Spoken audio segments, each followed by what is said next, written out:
Yo, yo, yo, what is up, my peeps? Jermaine Mancop here. We are back with our awesome stream for you today. How's everybody doing? I hope you're doing well. I really do. So let us get it started, shall we? Let's bring up the stream. Let's bring up the chat. Hey, hi, Lord. How's it going, buddy? And let's bring up my order tracking for my sugar and caffeine laced beverage that's going to get me through tonight. Because that should be here in about 9 minutes.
So in the meantime, I can't even pull my my desk in front of me properly to be properly set up for raids. So we'll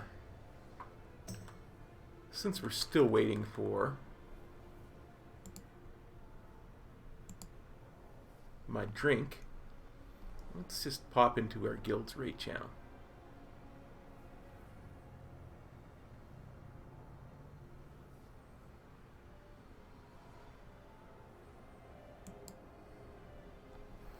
I swear I'm just going to slit something.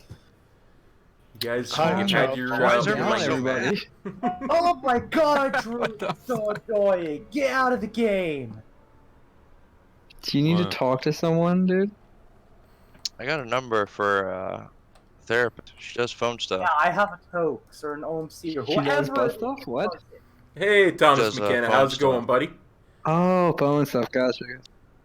That kind of phone stuff too. Just All the butt phone stuff stuff. over the phone? Just waiting That's for delivery before Right? raids, so my voice might be a little bit, the volume might be a little low in my voice and stuff, so. Gee, I wonder if Alice just opened his chest. Ooh. Awesome key right there. It's fortified. That ain't bad. Fortified teaming, quaking, shrine. Dig it. What's quaking? Altsu, Goosefraba. Goosefraba. Never heard this word quaking. 6 bubbles. I just had to go through. Have you tried just using Master Spell? Yeah, let me grab that on my monk real quick with my druid healer. Alright. Should do that, it's pretty effective. I love my guild. I really do. They're the best.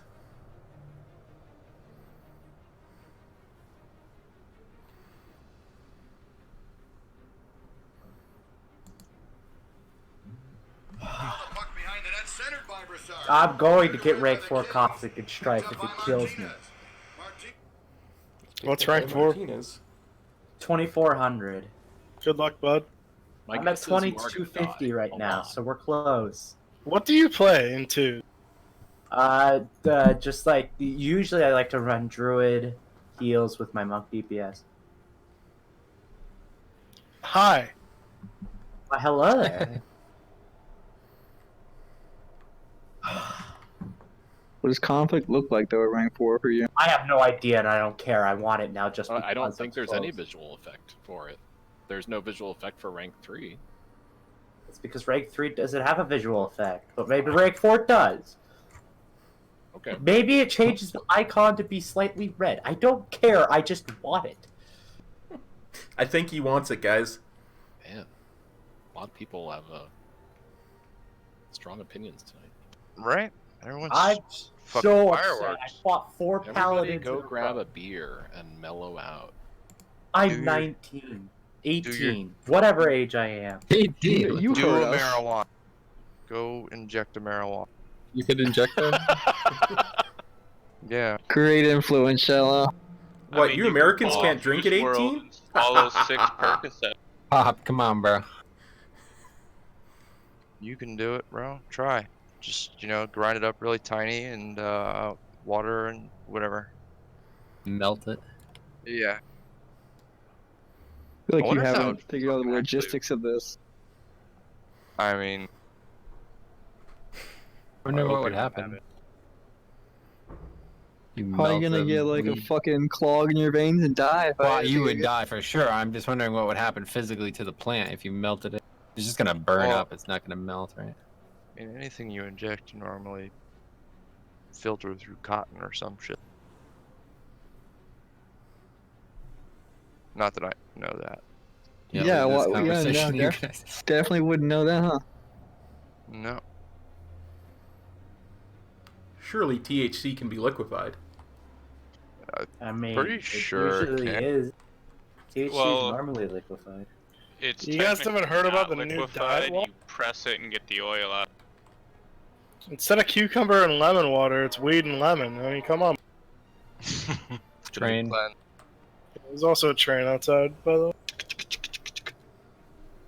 Choo choo. You live in the low income area then. I'll be right back.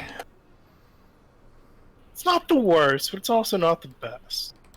Well, that vial is pretty good, especially if you have that breath thing. Is that breath thing a normal thing? Is that an Azurite trait? Heed my call.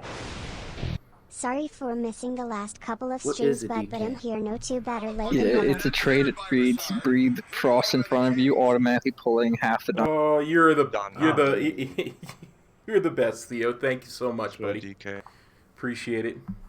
You miss nothing. I haven't streamed since since last Wednesday. Who's I've been ready to do alts this unable. week? Why? In here? Anyway, guys, I gotta The Mythic mute Boss. my microphone and my For camera what? for a bit here. It's My order's gonna be at the door in Fortified, 5 it's seconds. alt week. Be right Why do I have back. a mail from Thick? Joke's on you, every week is alt week. I want to have a mailbox.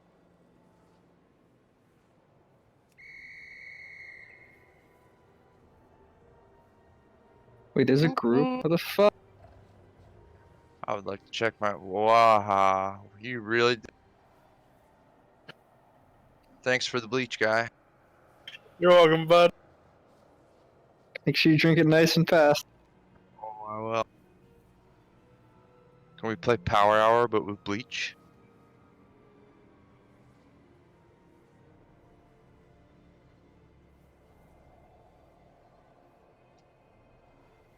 Lottie, you seem like the type of person who would really enjoy Kelly Clark. Oh. Well, That seems accurate. What? Wow, man. I mean, I've heard some good slams in my life, but that one really kind of takes the cake. I have a question. Who's that? Oh What's your yeah, name? you weren't Yeah. alive when Okay. you Nice. music, so Just write it off. It's fine. Okay. Never heard of Behind These Hazel Eyes? Don't Actually- worry, laugh. I know Jix was making fun of it earlier, but I actually forgot to buy books, so can I buy like 10 books off? you're part of the problem now, Thick Boy. Listen, fuck off. I'm admitting to my fault.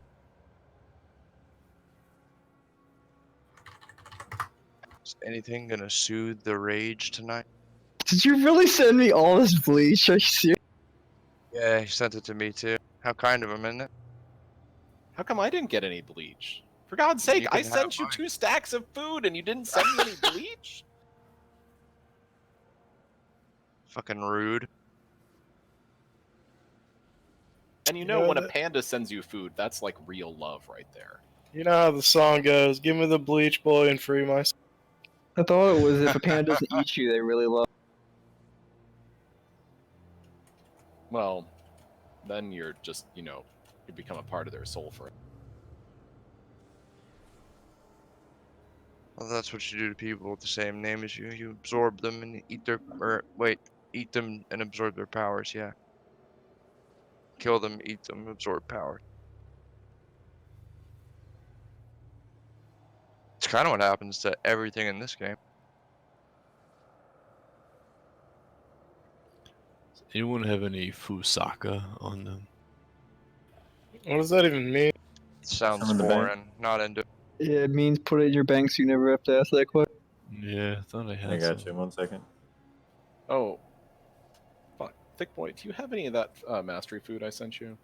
Absolutely. How much do you want? 1 He's gonna stack, send you please. bleach. Yeah. It's a trap! No, I forgot to get some out of my bank. Thanks, dude. I don't need that. Thank you. You right? I'll take the 2. How about alchemy Brock? Anyone have that run? Yeah, if you summon me. Alright. It's not gonna happen.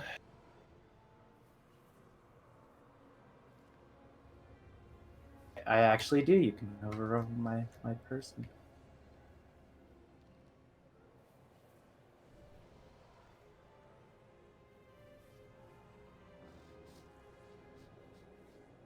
So Talanji's mojo, if we're going off the logic of Austin Powers, I should be able to drink that and be a woman. A princess, battle priestess woman. Yeah? Yep. It's possible.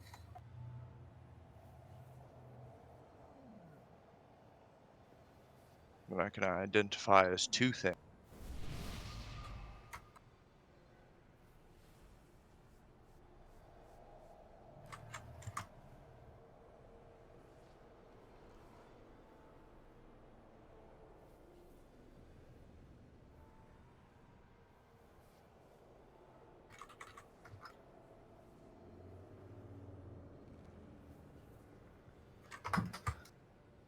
By the way, I just rolled a 420, so What All the right, so I'll fuck? keep 1 to 1,000 is what I. yeah. So you roll. I roll a 1 to 1,000, right? And then you roll until the number that I do, right? And we keep going down until someone eventually rolls a 1, and whoever rolls the 1 pays the gold. Oh, so 1 to 420. I get it. Yeah. I need to get to rage. I'm pretty sure you can see my rolls, right? You saw my roll there? There you go. You didn't have your shirt off. Let's go.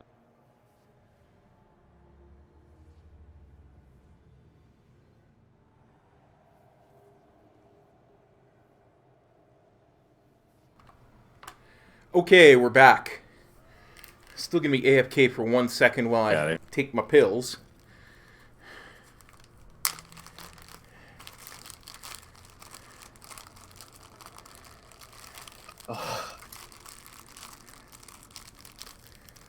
There it is. Hey!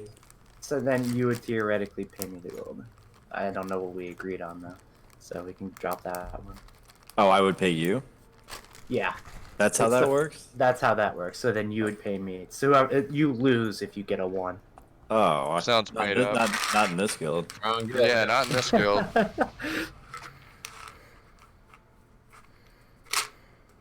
It's the one wins. I mean, I guess we could do whoever wins. Win if you. So That's you pretty would have to cool. go with number 2. No, whoever gets the 1 wins in the guild 1. That's a pretty cool idea, actually. Yeah. Start at 100. Everybody rolls. Keeps lowering it until somebody gets a 1. Exactly, and then you can do it by like gold amounts. So say There you get, go. like- Look at that. That's how we divvy out all the gear now. No matter what spec you are. Yeah, it's like round robin. Hey Theo, thanks so much. Oh, there's a Blingtron 7000 right there. Let's party. I'll be right back. Blingtron 7. Oh, that's you want to do one for real? Package. Jam down. We're doing whoever gets the 1 wins. Yeah. I won't get it a second time, so you'll probably win. We'll do 20k. Alright. So, I won. You want me to roll 200k, or do you want to roll 200k? I'll roll.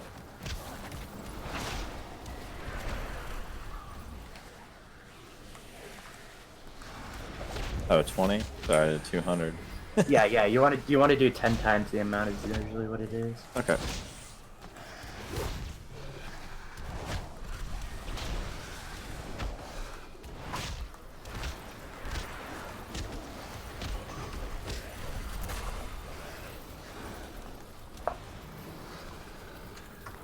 Oh.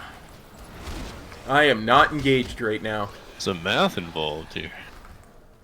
What? Who said that? Now? What the fuck are y'all doing? Rolling for gold. RPing, they're in classic. Isn't Hey, that so Death Roll? How's it Would you going? get 5? pretty good. Uh-oh. I'm gonna need Kamaz to summon me? Yeah, we'll get you. It's like the exact opposite of last time. He's rolling for gold. So. It's the last time you were in the raid, everybody's rolling for gold. Now, all new guild, and everybody's still rolling for gold. Some things never change. Yep. Oh! Where's Tokes? Try to act like you play this game off. He's not gonna be here tonight. I got the rank 3. I'll take it. I'll take that thing. I didn't have Put my it, so. phone to silent so we're not interrupted. How? I don't know. He doesn't play the game. I have all the other rank 3s, I don't have that one, I guess. Jix has been carrying me through Mythic. Yeah, I heard that's cool. It's been Oh, fun. I don't have the right essence. You playing Bombkin, I guess? Playing bomb. Nice. Yeah, it looks like we're short on those right now. Get back to having 0 Bombkins. There's like fucking 4 druids in the raid that aren't me. I was making a joke. Everybody's resto. And another guy apply Oh. wants to play a Resto Druid. It's like, alright, we'll just go 5 Resto Druids. No. Who needs CDs? We do for the fight we're trying to progress on. Oh, you're right. How's this tier going? Pretty good. Not great. Classic really fucked us. We're gonna try to return to it this week. Classics We'll are see how pretty the great. I got some new Band of pills, so Victoria we'll see how Saturday? they work. You done AV yet? I did 2 AVs this morning. I did like 10 Warzone Gulches. Dick, what the fuck? AV Shut is the fuck up! AV is kind of a shit show. It's just like I logged on and did 3 AVs in about 15 minutes total. it's That's it's really just good. rush the boss. You guys pulled Literally. a boss without me? What the? No, just reset it. Literally 5-minute BGs. I don't understand how Yeah. that's in the game. Well, I mean, Warzone Gulch is actually not. It's longer, way Oh, longer I'm sure. than AV. Yeah. It's. We'll see how it works, sorry. how it shakes out. I got Theo. into one earlier where I'm Alliance and we had 3 bear druids on the team. Right. What? Sounds unbearable. But My chat sounds louder than Barely normal. trying, man. Yeah. if we get another Resto Druid in this guild, by the way, I expect somebody to deposit $20 into my account and I'll transfer my fucking. You have that Trying ability. to do that now. Let me know. We'll talk. I'll turn Yeah, we Discord can down a gift little you bit. some shit. Expect There we 20 go. whole doll hairs for that.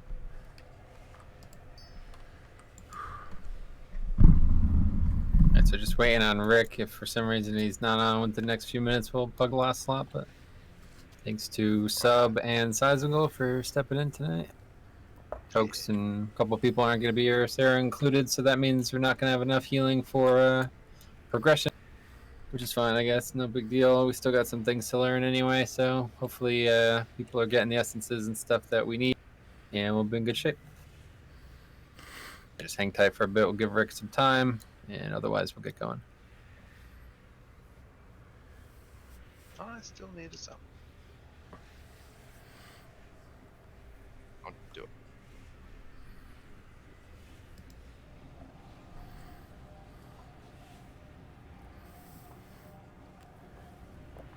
Oh, I'm gonna go grab food stuff then. No, Rick is not Tokes. Tokes is not here today. He's Splash gonna your try and full be here head in it. tomorrow. Alright, Metro. What can I wipe us with? Oh yeah, I guess I'll explain the fight while we wait. It's a good time for it. Hold on. Not very much. Fuck, I didn't get reroll tokens. Go You get ever reroll done- tokens. Yeah, go ahead and do that. Yeah. Have you ever done any of these fights like on any difficulty? No. Okay, cool. That's fine. Oh, sh- Okay, so this fight, I'll try to explain as simple as I can give. There's basically only like one real mechanic on the fight. It's the color. There's like a debuff that's going to come out. It's going to assign you a certain color. Basically, it's either blue or green, frost or poison. If you're blue, you'll want to be on this. I'm putting a marker.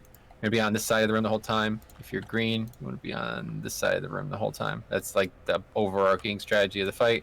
If at any point that's done wrong, it can absolutely wipe us very quickly. But every other mechanic that happens on the fight is based on that one, so you want to make sure that's first and foremost.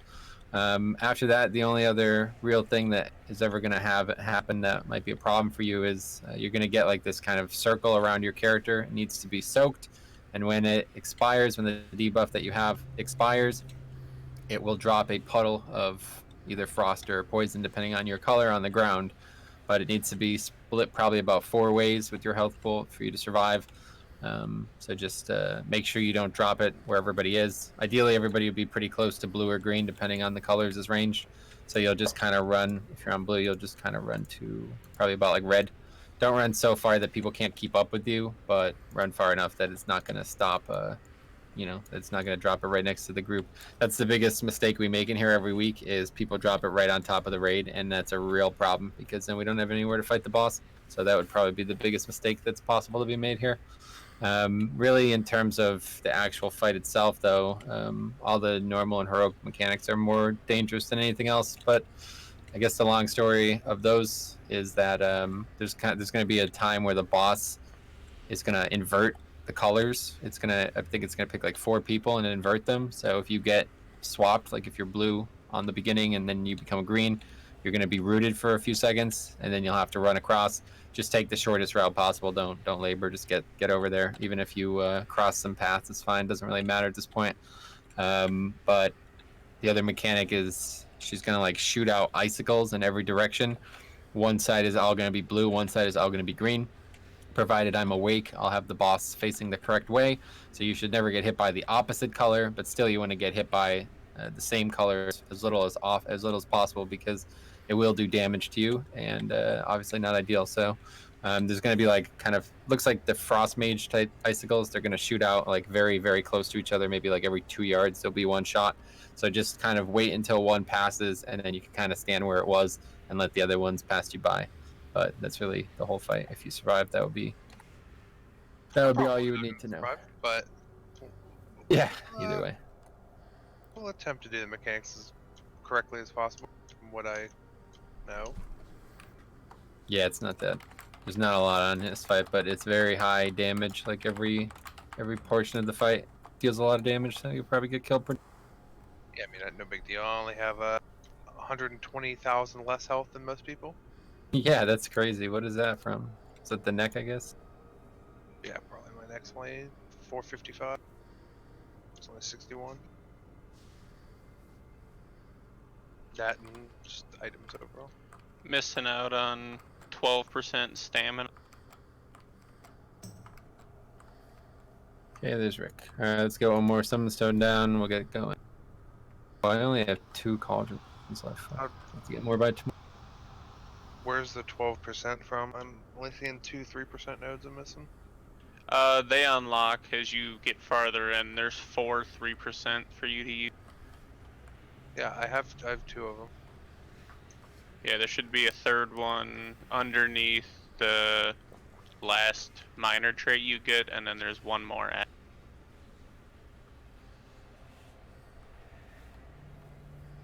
Oh, Azurite too. Yeah, I noticed that.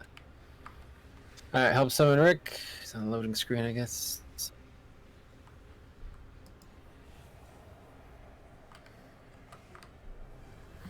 So, Valis, you good to heal these first 2? Yeah, I'm good. Cool. Yeah, that's what we'll do. We'll have Valis heal the first 2, and then we should be able to 3-heal the last 2.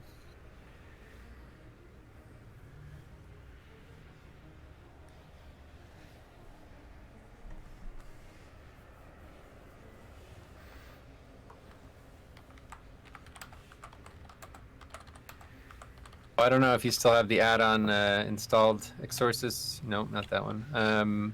RC Loot Console sub. Do you remember we used? Yeah, I don't. Should I get that real fast? We could give you some gear if you have it. Otherwise, it's gonna be a pain in the ass. So might as well get it. Yeah, we'll wait. Shouldn't take too long. I can link it if you need a link. Just download it from Twitch and relog real fast.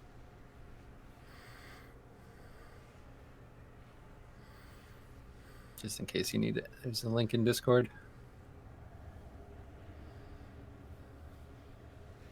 What boss drops shoulders as leather, you guys? The next boss drops my best in slot shoulder. Oh, good. Okay, maybe I'll get those. Shoulder.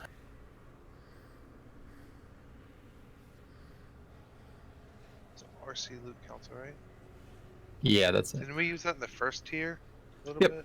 Yeah, we used it in Old Year. Come a long way since then, but it's still really good.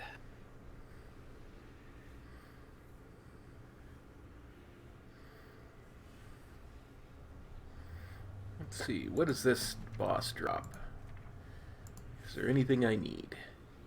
Nope, I'm wearing one that's identical to what it drops, only with a socket, so I don't need that. Got one of those in my bags for my tank set, which I will never be using. I've got a Claw of the Myrmidon, but with a socket, so we don't need to be rolling for that either.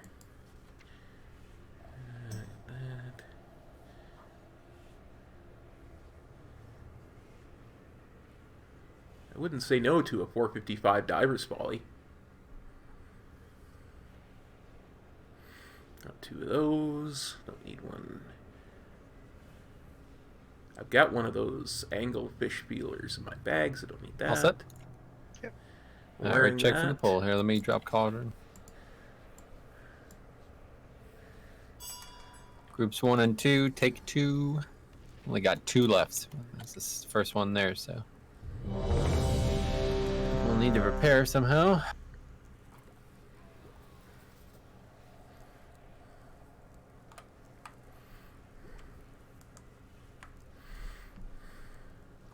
Anybody got a repair bot for Cora?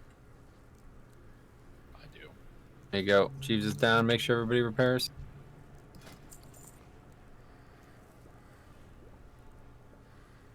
Yo, farming fused wiring so I can drop repair bots in my classic raid is nightmare. Oh god, I can imagine. Just dropping training dummies every fucking 2 minutes trying to get fused wiring Where the hell is Jeeves? Oh, Jesus, there he is.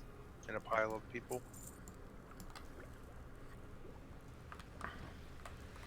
Alright, here we go. Listing on the pole. We have no cloak. 5, 4, 3, 2, 1. For Queen Ashara!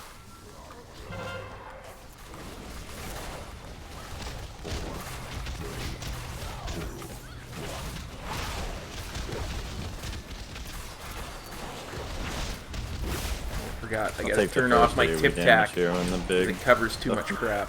I'll take this here by myself.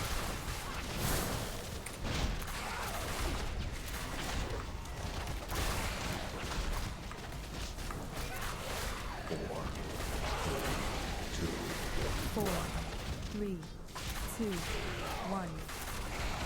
Time to wash away the filth.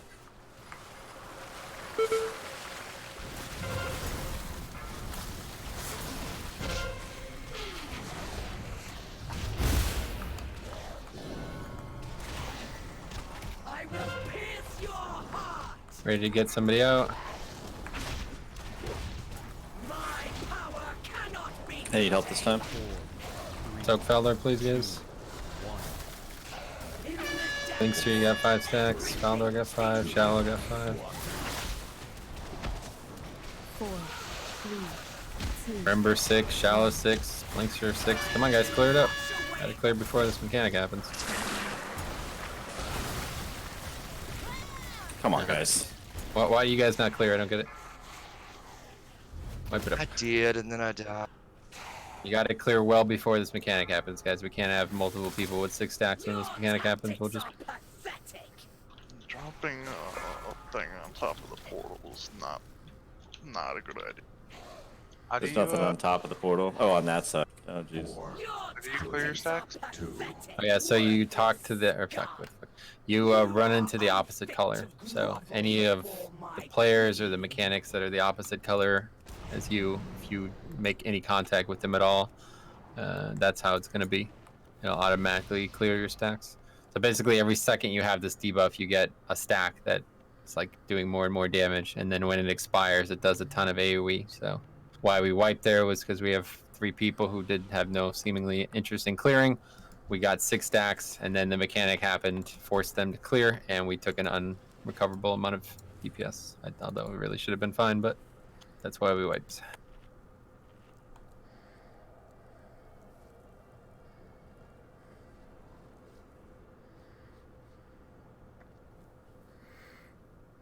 I mean, honestly, we've never done this fight right. I don't know how some people have been in here for 10 plus kills and they still don't understand this fight, but the number one thing that you could do wrong is not clearing your stacks before that mechanic happens. If you go into that with 6 stacks, you are fucked. We are so fucked. That is so much more healing needed. You need to clear it before it happens so we could heal through that part without any issue. All right, raid check coming.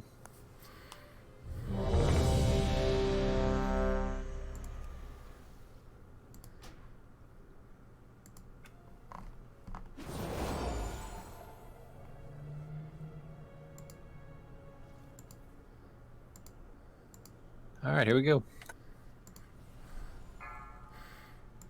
I'll reload after the pull.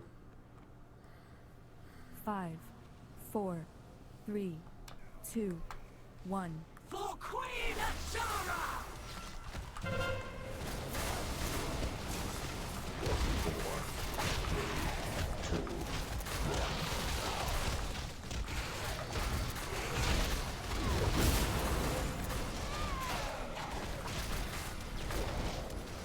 My power cannot be contained!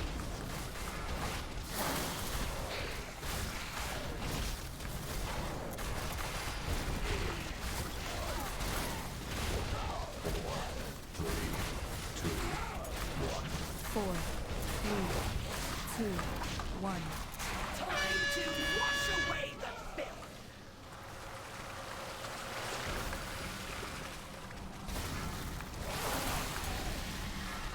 So I have 5 stacks. I should go to green. Yeah, and clear. go. Yep, Salandria and you clear. Rick, you have 4 as well. Keep an eye on that. Pierce your heart! Crossbolt, you ready to click that? My power cannot be contained! Lots doing Rick did. 4, 3, 2, 1. Everything changes! Sojourn 5. 4, 3, 2, 1. Time to wash away the filth!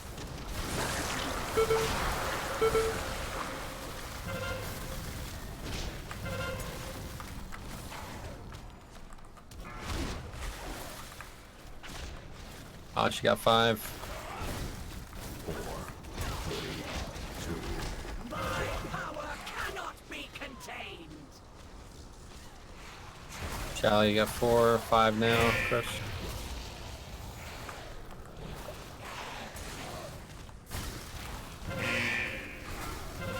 Four, 3, Live for 6 seconds. Hell stunt, guys. Come on. time to wash away the filth! 4, 3, 2, I will 1. pierce your heart!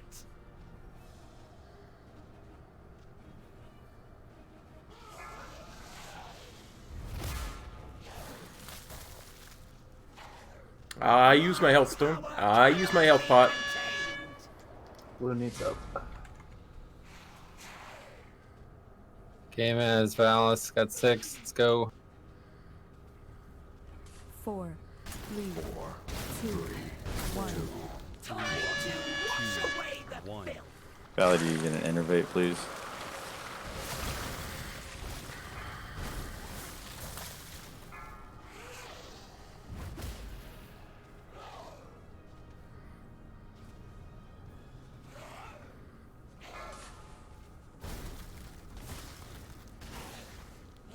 My power cannot be contained! Blink needs help. 4, 3, 2, 1. Nature Freak, Blink, you guys have 5 stacks. You need to clear. 4, 3, 2, 1. Time to Ah, people aren't clearing again, Stromy. 4 clearing. We're down about 3 people, so I will pierce your it's kind of understandable. Bolts. Core clear. Valley, do you get an innervate? everything changes! 1. Nah, stop. You gotta clear, dude. 6 stacks. Stay in it for a I'm working second. on it.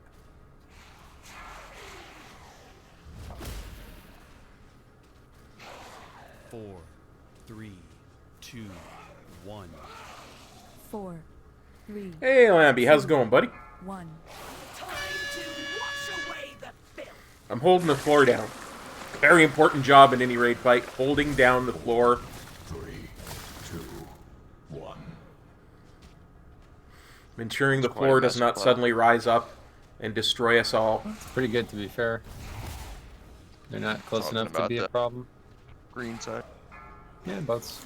That's normally how it looks. Cannot be contained! Freaking 2 minutes until the berserk. First time we killed this, we had the whole room.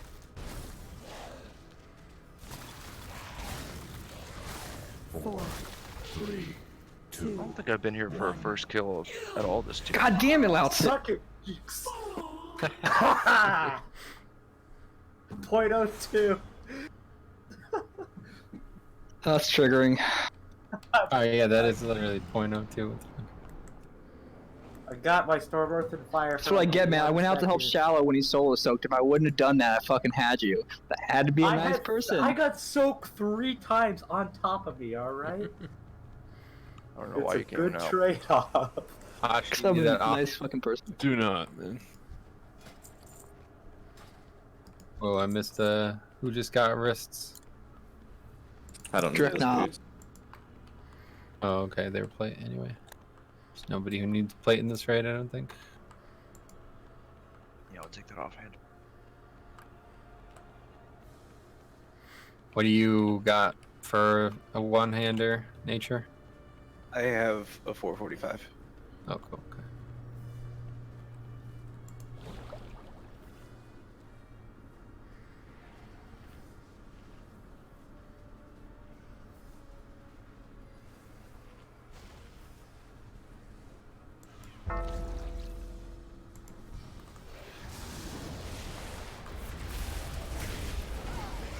Get one from Core if they got on that. What do you need? Sorry. Give me a book. Tome? Yeah.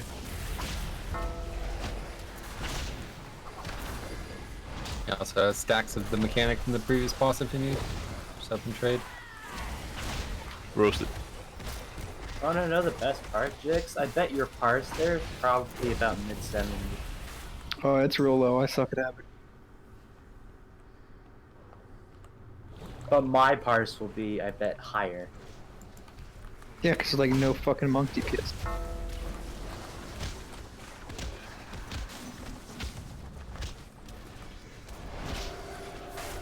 And a single tear rolled down my face. Yeah, you had a 66 parse, whereas I had an 86. Congratulations, you're the 86th Yeah. best monk out of.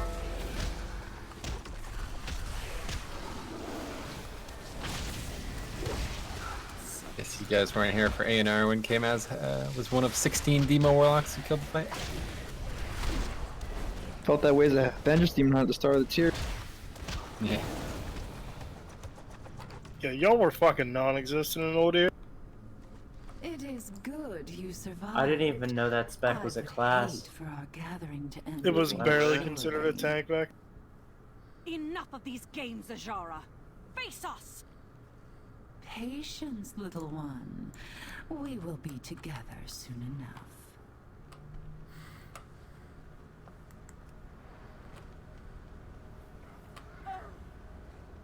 So what did you do to Sarah? So Got her pregnant. Are you black? Ashvane means Yes. to hold us at bay, Uh, but I can sense fonts of magic You close by racist? that are feeding to this No. world. If we disrupt the flow of those channels, That's exactly what a Ashvane's racist barrier would say. will fall.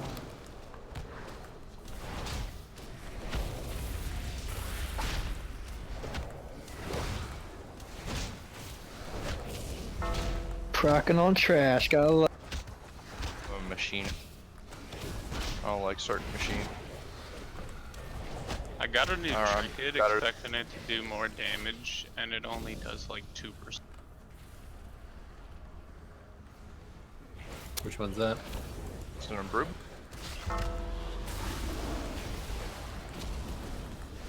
Yeah, trinket's garbage. Oh, really? Only trinket you want a ring pod and. That trinket's not garbage for Paladin. It's up almost all the time. For What, for, is Seraphim make it better or something? no, for Prot. Oh, you kidding me? Dude, it's I'm like the saying, best like- Mythic Plus, like one of the best Mythic Plus DPS How do you figure? out there. Like what changes it though? Because for baseline tanks, it's not that good. So there has to be something about Paladin then that would make. It's not that good. It only does like 2 million damage over the course of a deck. Fucking awesome looking though. Coolest, best in slot looks. What are the It may DPS look good, but would you recommend, then? Cyclotronic will do Constant damage. at least the double damage. Sure. I'm not sure why it doesn't do more, but Ink pod will also do about 33%. To multiple targets? Yes, sir. Constantly? Well, no, it's not consistent, but if you have threat bombs like that, you shouldn't be playing. Shut up. Like, I'm just saying, like, that it's not just for threat, dude. I mean, it's hitting all mobs all the time. So. Well, I get. I'm just saying by pure numbers, like it's not going to do as much damage as other. Try it out, you'll be surprised. It looks good on paper, but it doesn't actually do very good damage in a real world. I'm not sure why either, but For single target, or I guess. so for the whole dungeon. For the whole dungeon. Like I said, I used it today on multiple keys, and it did less than 2 million damage, which is very bad. I use it all the time, and it procs me constantly. It's constantly up. I know it was up 100 like times as well, but still just didn't do a lot. I can tell you in this entire raid so far, including all of the trash and everything, it's done only 500k.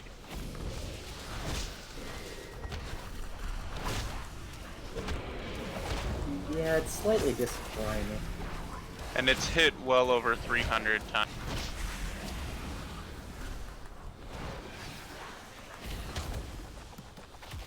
Can I have a tome from some? You can trade with Cora. Remember what I said earlier, Thick? It's beautiful. Man, you guys really need to go buy some tomes. How's everybody constantly need? It's the one thing I forget. It's because they cost 3,000 gold a piece to buy. They don't even like stay. an hour. Don't even stay to fucking farm it. Just shut up. I hear that every time. No one's gonna do that. Well, then they shouldn't fucking worry about. Yeah, but don't be like a broken record. We get it. It hasn't happened yet, so it's not gonna happen. So. If you guys want to change talents every raid fight, you guys probably want to go buy.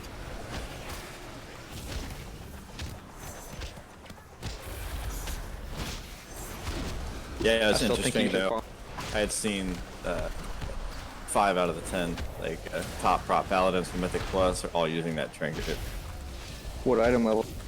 445 to 455. There's like ranged all in there. Fucking lots. Might be because they pull a lot more than normal people do, and if you pull that many packs, it might be worth it. That could be it. Yeah. I mean, it might. To be fair, it might be the best AOE trinket there is. Like, there's not a lot of good trinkets for tank DPS right now. Hey, Squishy, how's it going, buddy? I mean, it is free passive damage on a tank as always. Yeah, it's just that and Marika's. Those are the only two that will do real AOE. And I just went such a high amount of crit. It's prop paladin from Mythic Plus. It's really good.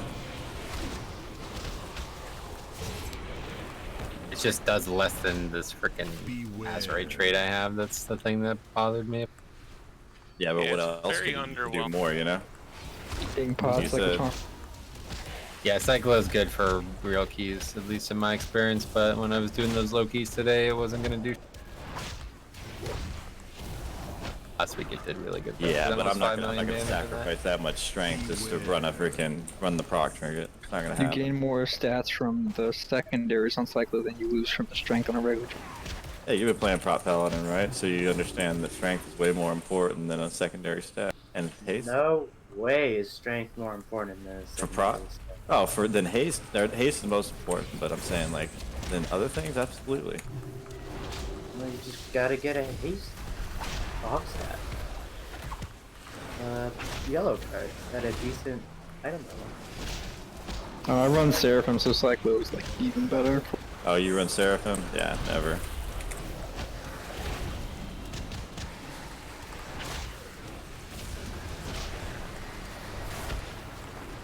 I'm also surprised that for the people who run Cyclo, they don't run the hardcore Mechagon helmet. Because it's not like great. I mean, it's 300 of an off stat for free. Okay, but you're losing how many item levels in agility or whatever off of just having that, and then how much extra extra points of each trait that you'd be losing for having that helmet. I know, Stromy. I know. That all adds up to a lot. Yeah, What's I going lose on here? 200 agility. Clear vent, please. Yep, first time on screen since last raid. This fight's pretty straightforward. It's you're probably not gonna survive it though. It's just like a big wall of damage fight. There's almost no mechanics, but every like 20 seconds he hits everybody for a ton of health. You're probably alright, but probably dead. You have less than 300k health. So should I just drown myself then? no, I think you'd be able to survive, but you'll have to play it perfectly. Let me split the groups up first, and I'll explain the rest. Already drowning myself. Let's put him on my side. Yeah. Yeah. He can try to go for the achievement and run around the ring 6 times.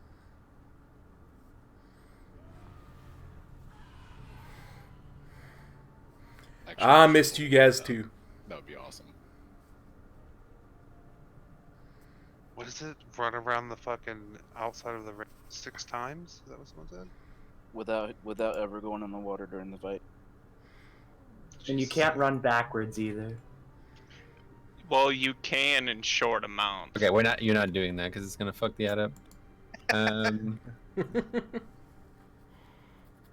Okay, should be good. All right, so groups 1 and 2 are with me. Okay, that's Shallow, Grasshopper, Latsu, Cora, Stone IRL, Salandria, Drek as DPS. We got Thick Boy and Nature. Wait, no, this is wrong. Should be Valis, right? Nah, it was my arm. Yeah.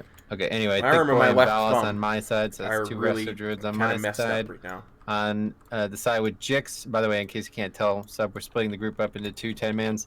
The side with Jix is Kmaz, Sub, Rember, Osh, Blink Strike, or whatever, Brandish, and Seismical. Okay, you guys would be with Jix. He's going to be on the green side.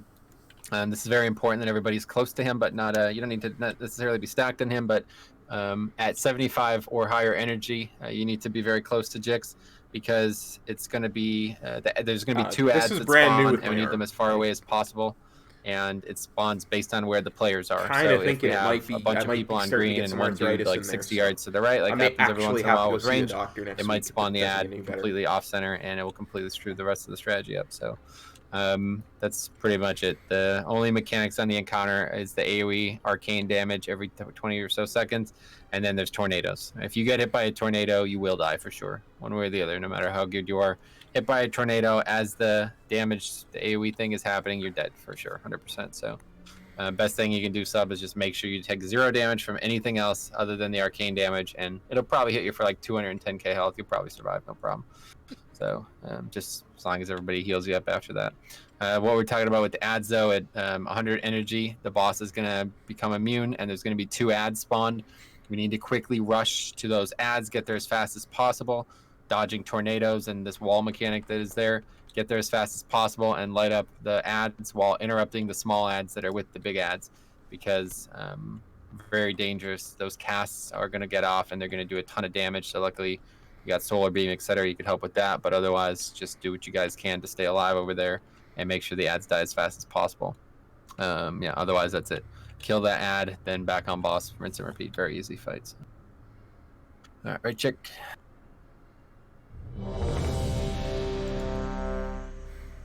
Screw on my side, don't solar beam at the start, solar beam on the second add in.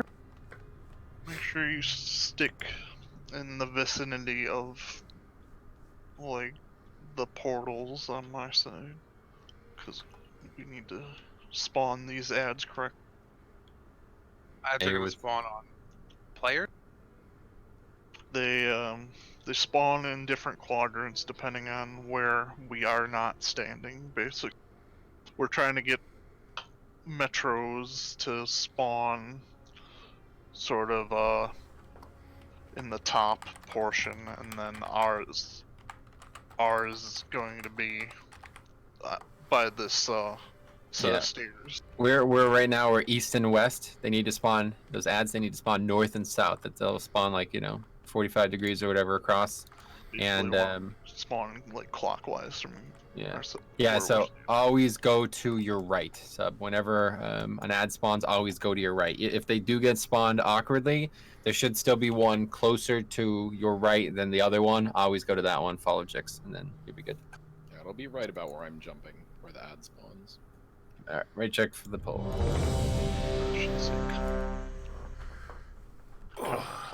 Maximum effort.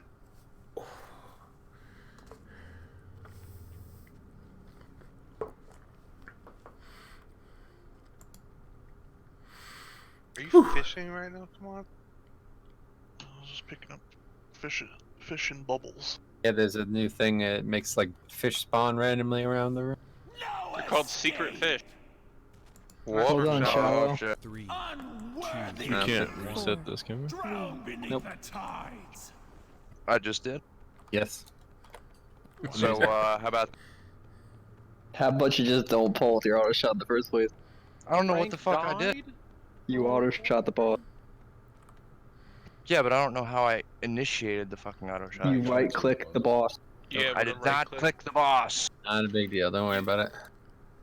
No Way As soon worse as it's shit back, happened. we're doing a countdown. Get ready. Except for Frank. He's an asshole in Okay, real life. time. Don't worry. Here we go.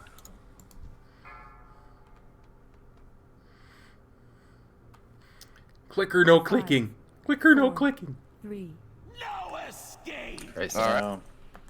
4, Free pot rip. 2, 4, 1. 3, 2, 1. Yeah, 3 on your side. I pop mine on 3. I don't try. Okay.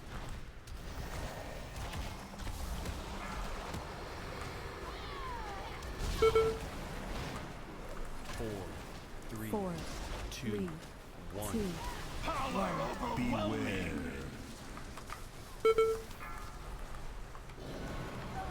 I'm about to get the dispel, please.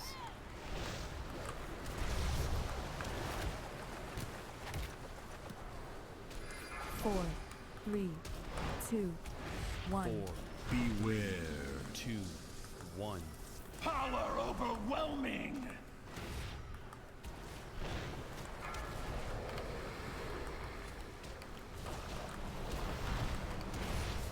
Four, 3, 2, 1. 4. Beware. 2, 1. Power overwhelming.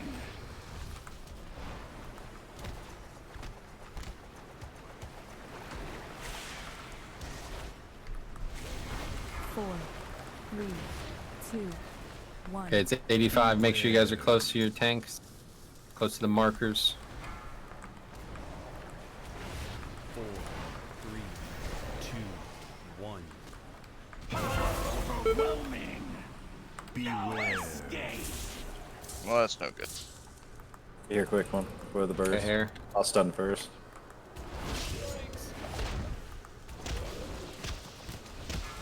I got you, Seismical KMS. solar.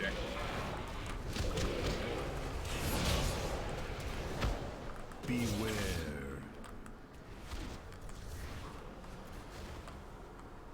Nature, get over here, dude. Where are you? Second solar beam. 4, 3, I got knocked in the water. Get out of the way. So you guys are getting knocked along the platform, not into the water. Make up left and right of the boss. Left and right of the boss. If that's fine too. Beware. Dispel him, Nature. 4, 3, 2, 1.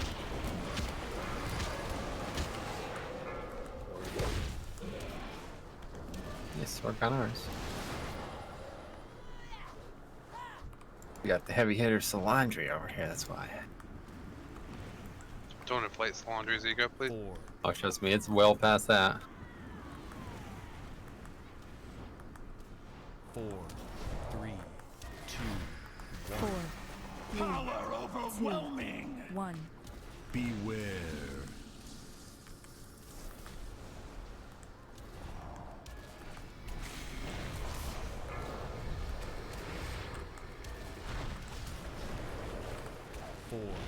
Now the second time you just stay with Jix the whole time. Don't have to go back to the original spot. There's good as long as everybody's where they need to be.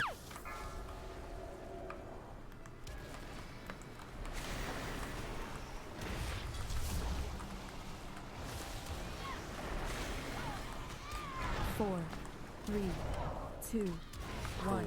Beware. 2, 1. These tornadoes are gonna give me an aneurysm.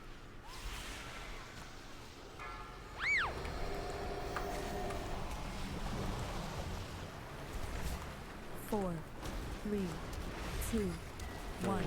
Beware. 2, 1. I'm gonna die. Power overwhelming. Maybe not. Just kidding. Don't do it, pal.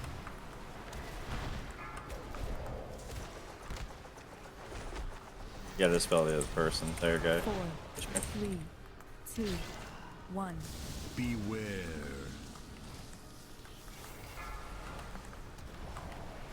Let's be close. 4, 3, 2. Ready to get him up as soon as possible. 10 seconds.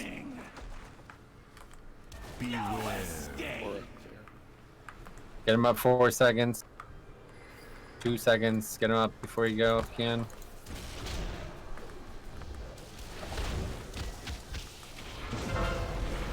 Let me know when you need solar beam.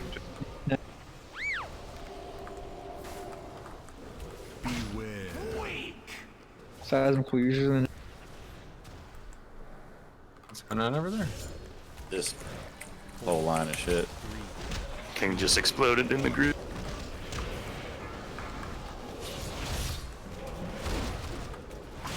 Oh, early dispel.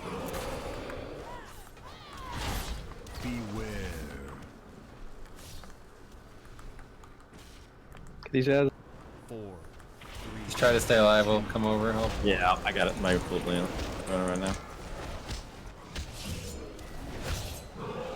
Sorry, Seismic. Bowser's here. Go, my side, no help. Don't run early, guys. Kill yourselves. 4, 3, 2, 1.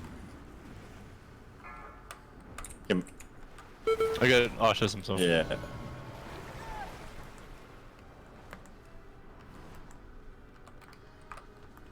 Oh, I'm stunned. Oh god. Heal.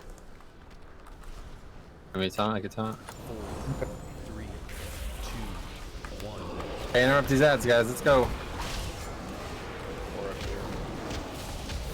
You guys gotta put those not right there, please. Put them left and right of the boss so we can get knocked back. If we get knocked back. You tell him, try. Okay, it's fine. Kill boss. Everybody just stay spread out a bit so there's not tons of tornadoes all on top. 4, 3, 2, 1. 4, 3, 2, 1. Beware.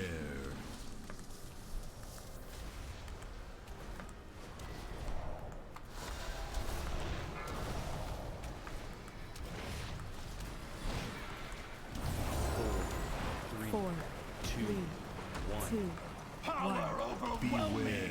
My life for Azara. What does this drop? That got two Feels of those. good. I was sixth. Definitely don't need that. I got one of those in my Let's go, bag. Rezzes, let's go. Don't need that. Just getting an AoE up. Shallow, do you need the hands? Yes.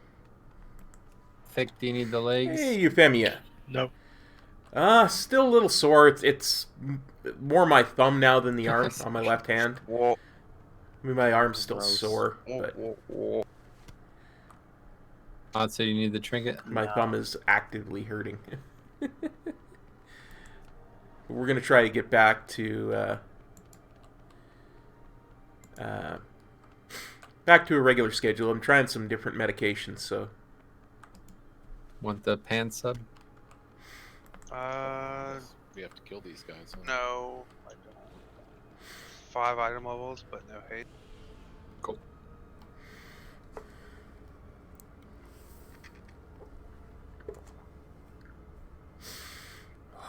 That's painful. Yeah, you can just res me. What?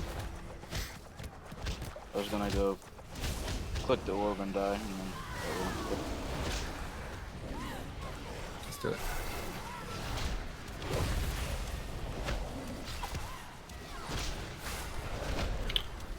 Well done. Now to find the last font and destroy. Dying is gonna be the hard part. The sooner we do Yeah, I got a heal on you too. So. Yeah, just go.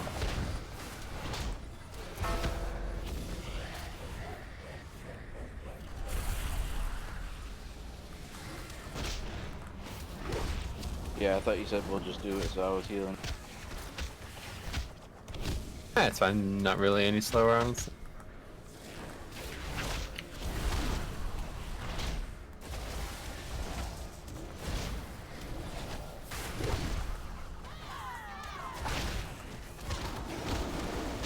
Someday I'll do as much damage as Seismic. Beat something out here.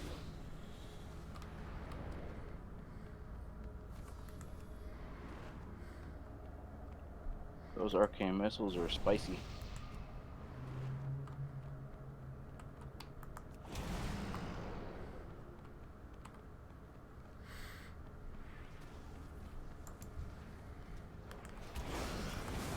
That's you. Ow. Ow. I'll give you a spice.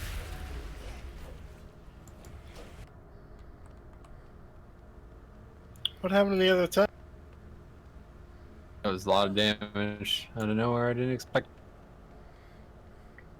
What happens when you use Cyclo? How much you play Blood DK? No, I pull that pack every single week and never get hit like that. Oh, what was that boss in fucking? Never mind. what Well, it wasn't was that, and Taurus. It wasn't in the middle of a boss progression pulled- mythic raid. I'd we capture used, that what, battle like pet. 10 weeks prior. and- Oh, dude, yes, You got Kingaroth. You fucking remember that? Yeah, Kangaroo. Just got Glad one shot pulling in somebody's 3, 2. Res me. That was fucking hilarious, dude. Faster, was like cracking up. I was like 3, 2. Okay, that's purgatory. Okay, I'm dead. Literally, like never. That was just like random or something. Like I got an RNG melee swing or something I've never seen. Fucking wind proc from the boss. Yeah, it was bizarre, really weird.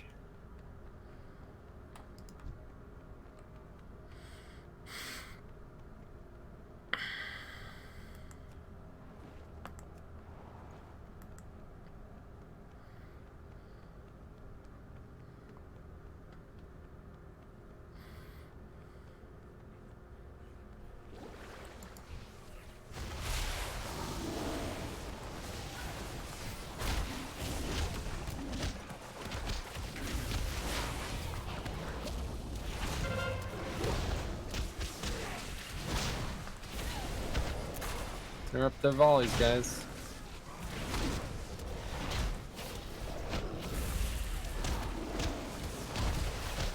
No one just gets off.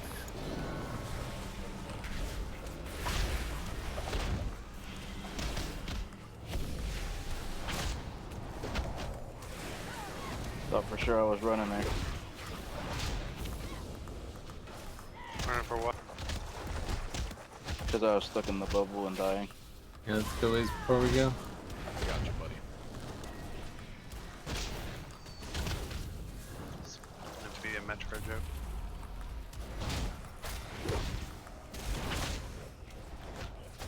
Oh no.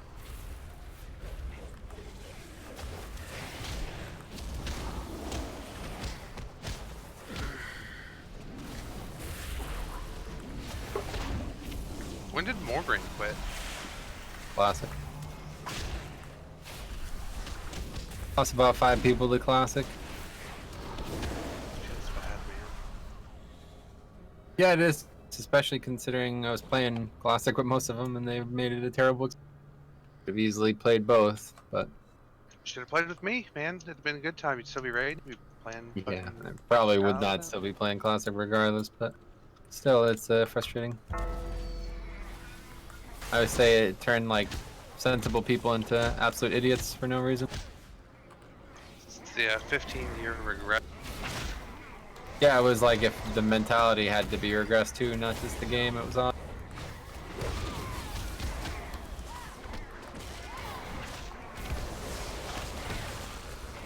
What was most frustrating about the Morgraine situation was he had discussed wanting to quit a while ago, and then I was like, I don't know if I'm ever gonna have somebody to replace you, and he was like, all right, I'll stick around then, basically. And then Classic comes out, and the first raid after Classic, he's like, oh yeah, I really want to quit, man. And I'm like, okay, well, just give me a little bit of time. I gotta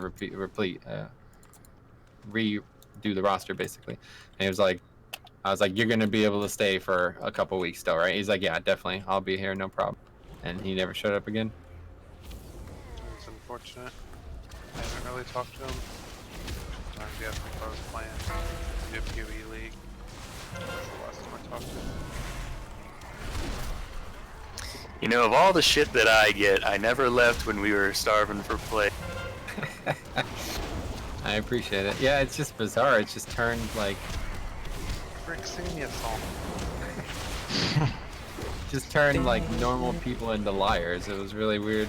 Everybody who quit lied about it. Like nobody could just say straight up that they wanted to play Classic and stuff. I mean, why? We raid 2 nights a fucking week. You can't play both? That's what I was kind of like, what the fuck? I like they log on during the week anyway. Well, even some that log on dearth every of fucking day. end game in classic. Yeah, there's a reason why I'm fucking playing retail right now. It's because there's nothing to do outside of raid. World Unless you want to PvP get again. fucking high warlord, good luck to you. Yeah. Go grind out rank 14. Yeah, that's not a feasible prospect for 99.999% of. There's a lot of collusion that goes on. Just like back in the day. The magic source is nearby, but proceed carefully. Am I healing or DPS for this? This one you should be good to DPS.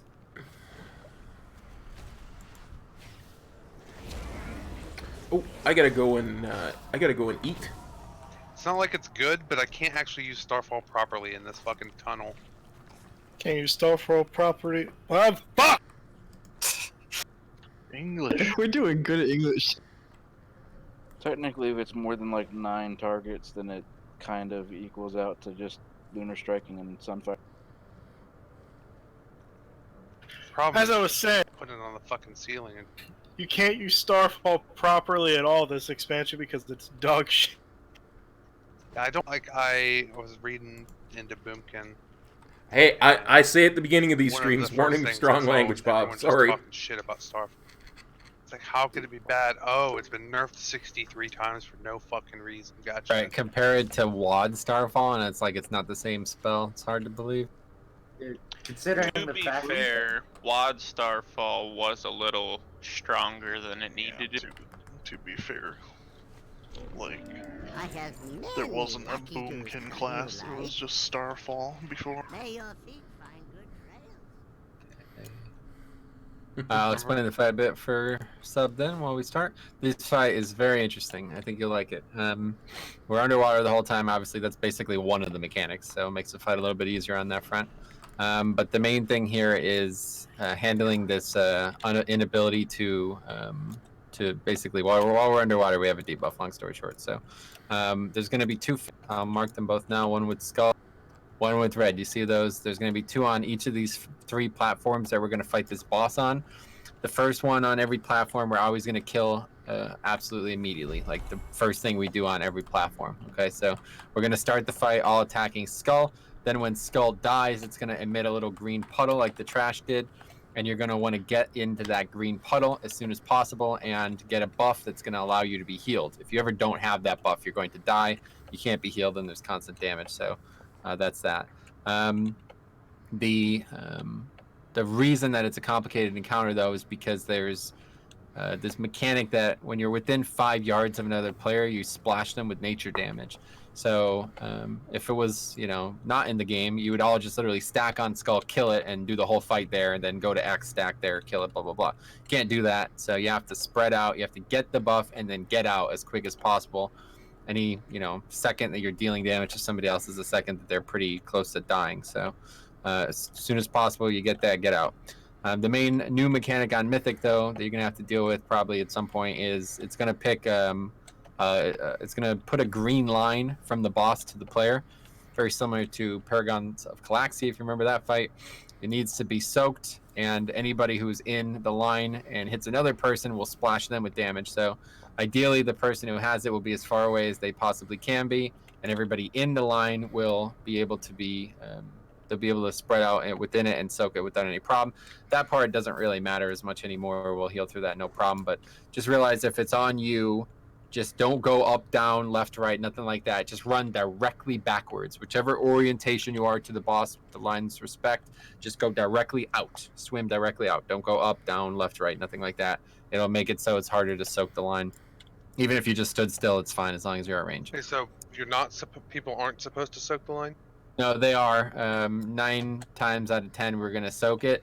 The only times we won't soak it is when somebody has an immunity. Then it's, again, just like Paragons, we're just not going to actually do the mechanic. There's no reason to. So if it goes on Paladin, Mage, Hunter, those are the big ones. And then obviously, we found out a couple other classes could survive it. But either way, those few people get it. They're not going to do it at all. They're just going to immune. They're going to swim directly up and immune. And the only other time that we're not going to soak it is the second time on the second platform Or is it the... Yeah, it's the second time on the second platform. We're going to not soak it there because at that point we also have to refresh our buff.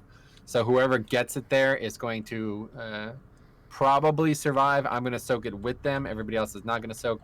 Everybody else is going to stay away from it. And 9 times out of 10, I will help that person survive. But if not, they'll res. We'll get a battle res there. And then on the third platform, we're not going to soak it a single time because the boss will be like sub 10%. There's just no point in everybody swimming around trying to soak it. So yeah, it's pretty straightforward.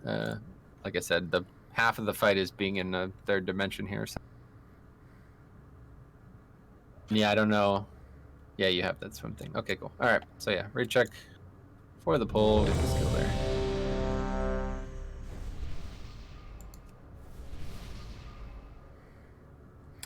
Yeah, and WOD, you just used Starfall, really. It was about building the Starfall and spamming it.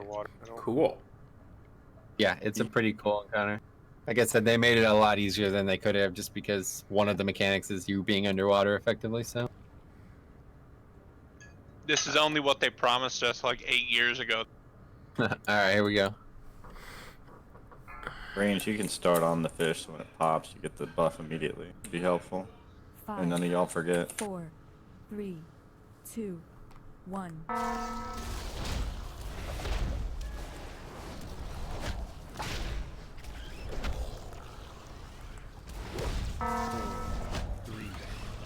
Okay, first spine's out, make sure everybody has a buff.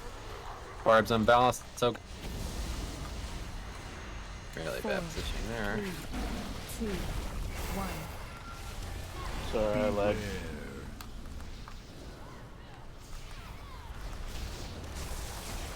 Second spine. Second barb coming. 4, 3, 2, 1. Okay, it's on cop, soak it. 4, 3, 2, Third 1. spine coming. Second shock pulse, killed the fish. Make sure you get the buff again.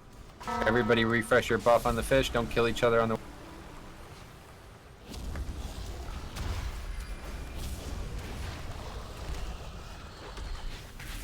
Ooh, I actually did the soak mechanic correctly when it was on me. In the green.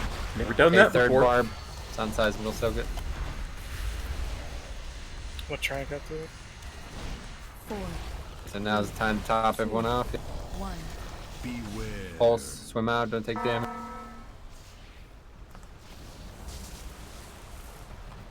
Okay, spine, final spine, top everyone full. And then after this mechanic is over, we'll be leaving the platform.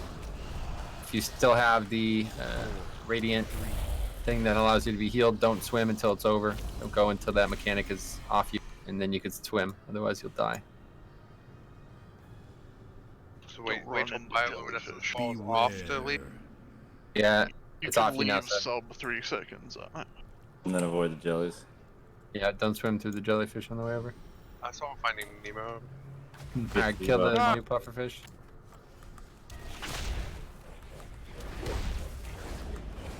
Sick reference, bro.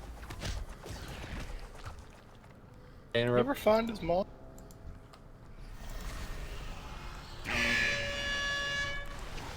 Gaze from below is a big healing increase, just like. His spine, first spine. First soaks on Korra. 4, 3, 2, 1. Beware. Shock pulse run out. Second spine. Should be whittling down the other fish now. Piercing barb in 10. Make sure the ad is dead at this point. Whoever has the piercing barb is sacrificing or surviving in some way. 3, 2, 1. It's on Osh. You should be able to survive no problem. 4, 3, 2, That's it though. 1. Beware. Alright, run out. Shock pulse.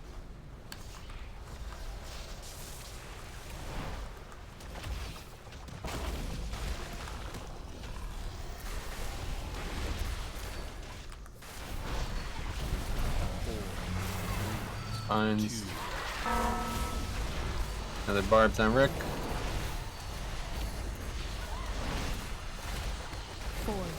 3, 2, 1. Beware. Shock pulse.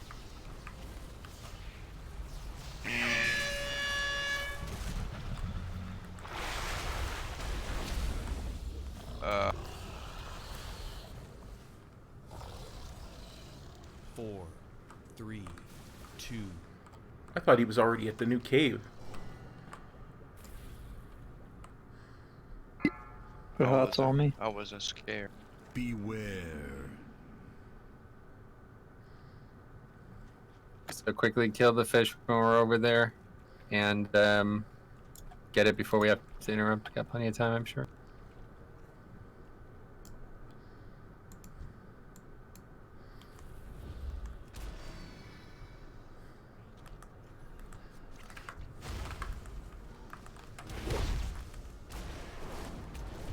Three 4, seconds. 3, 2. Interrupting now. She had the buff. Nature. Shallow. Ah, fuck. I thought I went over. Now let's get ready to die. I'm going to. 4, 3. Oh, you survived. Nice. 2. There you go. Look at that. Only had one. So. Well done. Very Now good to kill. Find the last font and destroy it. I'm a. Another week, another new lord. Sizable, you need the hands. No, unless you have Valis, 4 you need more the enemies, waist. Starfall isn't worth it. Nope. Stone, you need the 455 pants.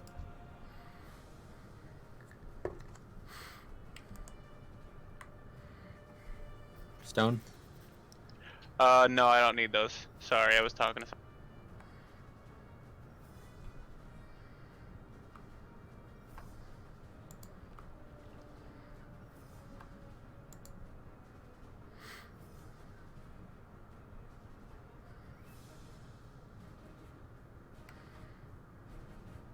Well, thank you.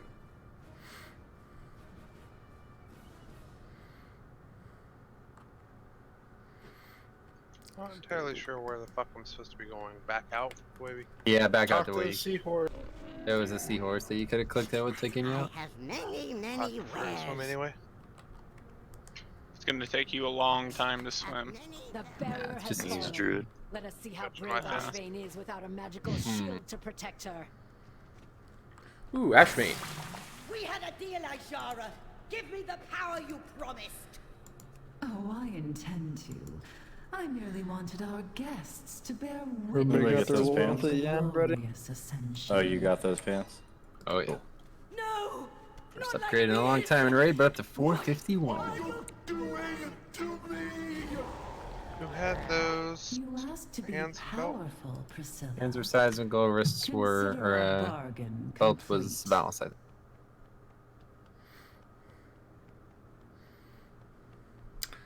And that.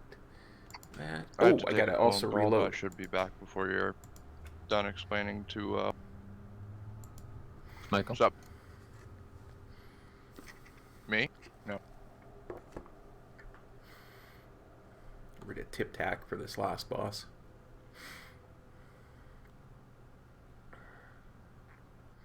Thank you guys. Love them. As soon as we pulled that boss, my MS hit 500, and it's still there. I don't think it has anything to do with the raid. No, I'm saying like just bad timing. Oh, okay. Is your modem underwater? Motor forgot to get the water breathing buff. It's possible. My internet just sucks. Anybody doesn't have loyal to the end on? Now's the time to put it. Yeah, make sure, again, this is going to be another week where we're going to have to fight tooth and nail to kill this boss, so we need everybody who's done this boss many times to know exactly what's going on. So I'll explain the fight to sub real quick. This is a very complicated encounter, but as long as you do what I say, you should be in pretty good shape. It's not super dangerous for the individual, so... Okay, so we're going to start the fight. There's basically 2 phases of the fight. Let me tell you the overarching strategy first. 2 phases in the fight. What we're looking to do is kill her before the third phase starts. If there's a third phase, it's done. We can't kill the fight. So what we're doing is a strategy that is not very normal. We're going to have every point of damage maximized in those 2 burn phases so we can kill the boss in a very odd way. We're going to have people dying and doing all kinds of stuff. Long story short, nothing you need to worry about, really. Just do your best to stay alive and do damage, okay? Yeah, make sure everybody has loyal to the end on, okay? We're going to use that. Jix is going to die, hopefully, multiple times, and we'll see how that goes. But so that's the overarching strategy. We're looking to burn this fight in 5 minutes. If the fight lasts longer than 5 minutes, we have wiped. Okay, so the fight is going to start by being pulled to skull, and it's going to be kited from skull to red every time the mechanic happens. Just be aware of that, all right? As range, try never to be in between red and skull when the boss is moving in that direction, because it'll complicate the kiting path severely. The main thing that you need to be watching for in the first... So basically, the fight is 2 phases in a very particular way. At one point, she has a shield on. We cannot damage her. We can only damage her shield. And at some point, she does not have a shield on. That is when we can damage her. So when the shield is up, that's considered phase 1. And we are doing... we're basically just killing her in a pattern that is steady. We don't want to burst. We don't want to do anything crazy here. We just want to kill her steadily. Because what we want to do instead is burst very, very hard when the shield is down. So the first 45 seconds of the fight is shield is up. And we're just going to basically be kiting the boss the whole time. The only mechanic that you need to be worried about at this first phase is there's going to be these little bubbles. Some they're floating from these coral stalks to the boss. If you intercept one, it's going to put a permanent dot on you that you really don't want to have with your health pool. So just try to avoid them at all costs. Really better off if you never soak one. And the only other mechanic in this phase is a giant blue ring. It's going to go on 3 people. If it's on you, you'll stack on top of me. I will always be right under the boss to her right, or whatever, to the right of the boss, facing the boss against the wall. We're going to stack them all directly on top of each other and then just cleave them down. They spawn an ad that needs to be killed. If you're not one of these classes, but if you had an immunity, you would use it there to prevent the bubble from spawning. Otherwise, that's that. That's the easy part. Then the first shield break happens, and we are all stacked up. We're going to stack up. Usually we'd stack up in a spirit link, which we don't have today, so it's going to be a lot harder to survive right there. But either way, we're all going to stack up for some big healing. And then so these bubbles are going to hit the boss. When they hit the boss, they deal a bunch of damage to us. So we're going to take a bunch of damage there. And then as soon as that damage is over, we're going to spread out. At that point, we're in full burn mode. You want to use your big, your 3-minute CDs, basically. Any CD that would have been used on the pull, instead you're using it there, not on the pull, so you can maximize the burns. At that point, you're going to have to spread out. There's going to be these 6 coral stalks around the room. 3 sets of 2 people are going to get connected with these colored mechanics. Okay, there's going to be red, blue, and green. 2 red, 2 blue, 2 green. The 2 people with green have to get together and cut at least 1 coral each time. Same with red, same with yellow, blah, blah, blah. Okay. The goal, ideally, would be to cut all 6. That would be perfect. If we can cut all 6 the first time around, that'd be great. It doesn't really matter if we don't. It's not the end of the world. Just be aware that after you cut one, it leaves a little soakable green puddle somewhere near it. It needs to be soaked. If somebody's not standing in it, it will spawn another coral, and that's GG. We've just pretty much wiped there. So hopefully that'll be handled well. Hopefully you just won't get that mechanic. It's pretty complicated, but obviously if you get it, just do your best to find who you're targeting, like who you're connected to, and get the hell out of there. Soak some coral or whatever. Okay, so that's the beginning of the fight. It's very straightforward. Then it gets a lot more complicated. The second no shield phase, we're gonna have to be in that a lot longer. Every time the bubbles spawn, they're basically gonna signify a big chunk of AoE damage. I said how we were dealing with them in the first phase, but in the second phase, it's gonna be a lot more complicated. There's gonna be 3 sets total in that phase, unless we completely suck, then there'd be 4, it's over. But first phase, first set of bubbles in that phase, easy. Nothing to deal with. Just, you're not going to take damage that's lethal, so don't worry about them. Just don't get hit. Second phase, you're going to start getting hit pretty hard. The second time it happens in that phase, very, very common that people die there because they're not ready for it. They think the second one isn't as dangerous as the third one, so they don't prepare themselves for it. So this would be the number one thing you'll want to look at here, surviving the second set. We're going to have nice coverage for the third set, but that second set is sneaky. So as a druid, you can do some great things. Go bear form, heal yourself, something like this. Just as the bubbles are hitting, just heal yourself up. Even if you're doing 0 damage for the entire duration of those bubbles hitting, it'd be better than you dying there and not having you for the burn. Okay, so it's the second time the bubbles hit in the second phase, you're going to want to heal yourself as much as possible. Then the third time it hits, it's going to be really, really bad. So at that point, if you still had something that you could use, you would use it. But otherwise, you're just relying on the healers, the CDs that we have allocated. It shouldn't be too bad now. As long as you don't have a bubble dot on you, you'd probably survive, but it's going to be tight. And then at that point, the boss should transition into the second no shield, i.e. the 50% bloodlust burn. We're looking to kill the boss at that point. We have less than a minute to do so. And if we don't, then it's over. It's over. We can't do the fight again. But if we do, we've succeeded. There's nothing else. At that point, you literally ignore all mechanics. Don't do the coral cutting. Don't do anything in that phase. Once we get to that point, just pop everything you have, full offense, saving all CDs for that phase, basically. So overarching goal here, like I said, is to steadily DPS when the shield is up and then burst as hard as humanly possible when the shield is down. And if we do that right, we'll have plenty of DPS. If we do that wrong, we will fail. So one point of notice for if we're on pace or not is after the first shield is expiring and coming back up, we will have the boss in the 50s. Doesn't matter if it's 59, 55, doesn't really matter. If it's in the 50s, we can kill the fight. If it's higher than 50, we will not kill the fight. So you'll probably see that maybe tonight. I don't know. We'll see what happens. But so yeah, very complicated, obviously. Hopefully that explanation helped. I'm not the best at explaining that fight, but... Stromy, I don't know. I just know she's not here this week. Something happened. Okay, who Ash needs summon? Where are people at? And it was fairly close to start. Check, make sure everyone else is back. Go ahead and summon. Sorry, I was recording that explanation just in case anybody ever wanted to an explanation of how our guild does it. So. Because I know I've talked to people before about progressing on this fight, and Metro explains it way better than I do. Where were all you guys when I did this like 3 minutes ago? Looking at my part. Yeah, me too. I honestly don't know what's going on with her, so I hope she's okay. Why are you so obsessed with you? What else am I going to improve on? Oh, you got that summon, Nosh? Yeah. Okay. I'm dropping the last cauldron here, so make sure you have flasks. Group, whatever, the people who didn't get flasks the first time around, make sure you have flasks for the next 2 hours. This is it. We're looking to get this killed, and it's probably going to be it unless something crazy happens. Then we hop on our alts for her. I like the cut of your jibs.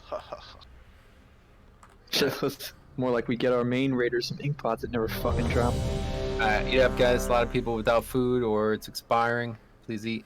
Thick Boy Chicks, Faldor, Sub. Well, I don't know if you guys' food is expiring in 27 minutes. I don't have any food. Is it?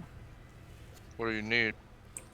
I just ate something for intellect. Sub, come eat this food right here. It's very. What the fuck was that? Why do I have that? What does this do? 111. Are my best friends. They pull my wagon through dunes of sand. They have small teeth and they love to eat. Dolly and Dot are my best friends. They pull my wagon through dunes of sand. They What the hell? have small teeth and they love to eat. Whoever popped that, I hate you. Alright, here we go. Oh, we have no tricks for me. This is gonna be interesting. Oh, misdirect me on Paul, guys. 5, 4, 3, 2, 1. I'll tell you about.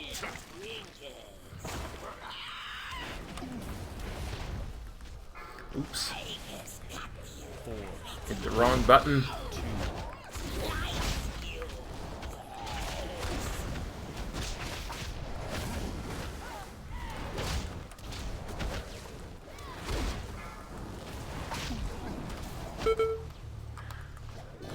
Son of a diddle. 4, 3, 2, 1. Okay, bubble stack on me. Be out of this.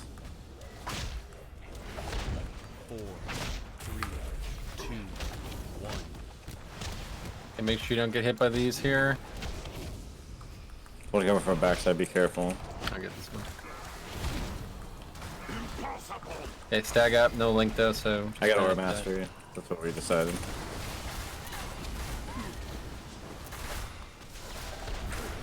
X go by the door. Green down the middle. Blue by the... Yeah, the other side. Spread out. 2, 1. Jix is red. Job. Go around, Jix. Go around the other side. Go around the other side. Yeah, no, I see it. I see it. I was just watching those. it.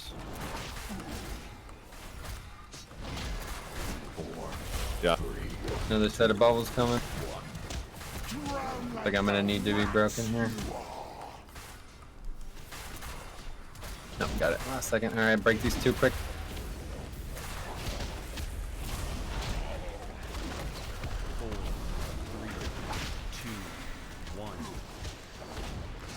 Jix says green. Blue Just just stand next to me. There's none, yeah. Excellent work. Cyclo's in 3 seconds. Get ready to use it. Cyclo use. 4, 3, 2, 1. Just barely. You had that chance. Running out.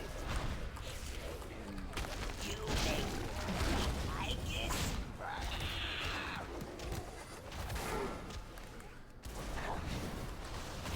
4, 3, 2, 1.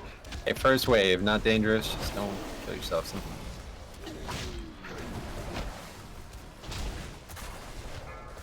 Don't take two, guys. Come on.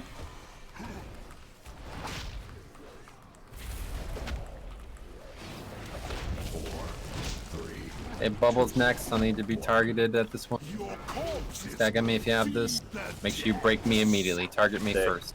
Take you and Ash be next on bubbles, okay? Break me out immediately. 2, 1. So Ash Second just go ahead set. Now's and the time to heal yourself. If you can, heal yourself here.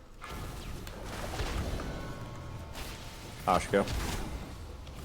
I have an extra stack than I should have. Heads up. Continue to keep yourself health high.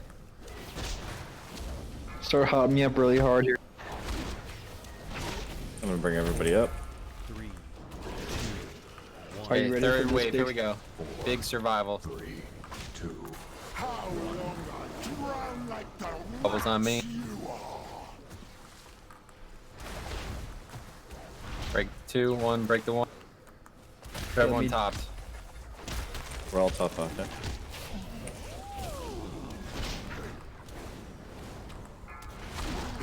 Hey, Les. Excellent. Go. Yeah. Let me down. Let Jix die. You want me to battle res him? Yeah, put a battle res on me. So I'm getting up in 7 seconds. Let me die again. 4, 3, 2, 1. Hey, blue stack on me. Yep. I got you. Perfect. Stand at me. Put another battle res on me in 8 seconds. 3, 2, 1. Stack on me with bubble. Gonna need help this time. I'm fucked. Ash is fucked. Break me out Let immediately. me die again. Let me die again. 4, 3, 2. Finish the boss. You have 15 seconds. Nothing matters. DPS ball.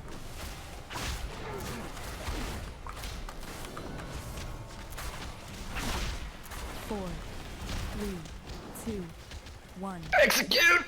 We're real close. That 1% we missed in the first phase. Like I said, every single time. If we're not in 50, it's over. So that's it. Wipe it up. That's our cleanest pull ever, by the way. Just don't have enough DPS. I'm not saying it's because I'm here or anything, but it's probably because I'm It definitely is, but it doesn't matter. At this point, we should have no problem making this. It's because people do not use their CDs properly.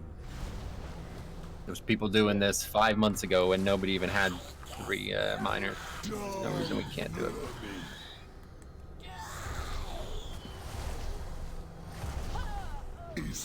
To be fair, Sub, you almost beat me, so that's not bad. For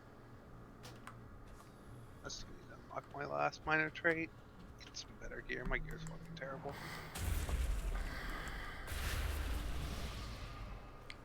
Not exactly the most useful player there ever was. I just got crapped on the first burn phase. Messed up all my cooldowns. Okay, yeah. Try not to do that, obviously. Well, I had to cut coral, and then I got bubbled right after that, so I didn't get to use much of my cooldown at all. Gotcha. Yeah, I only had a 415,000 touch of death. I'll get that up next time. Valis, if you're in a situation where you need to constantly move during any, just alternate Sunfire and Moonfire. That way you're at least getting the streaking star damage. We had Stoned IRL subspecies and Blinkster all do less damage than I did in the first burn, so that's 12k DPS from Blinkster. Holy fuck.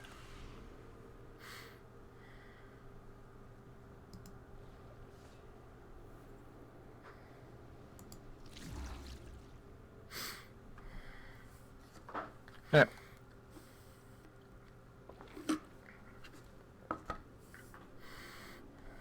Eat up, good pull. Again, our cleanest pull ever. That's a very good thing. That's what the fight should have been looking like 5 months ago. So. Does anybody have any haste food that I could buy from them? I got some stoned iron. How much do you want? Just trade me, I'll give you some. Okay. Someone have a. I need a hearth or get a tome. Bye.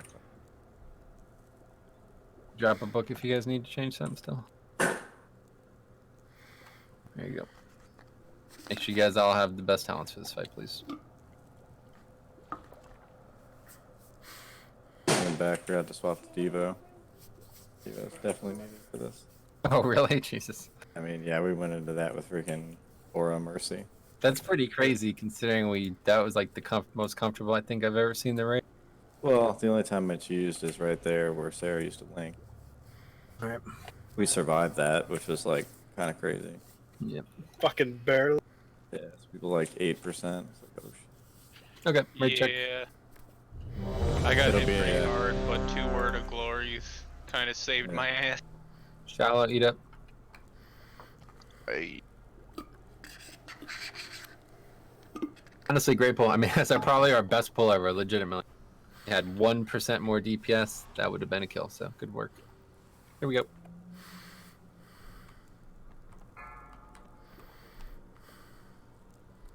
Maximum effort. Healers from DPS, the first part of this. 3, 2, 1. No! I'll tear you apart!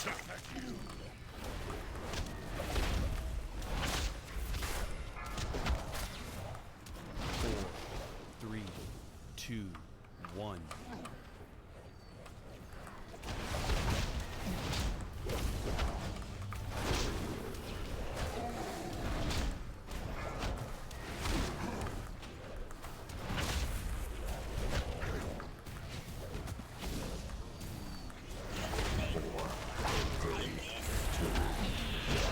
Okay, first set of bubbles on me.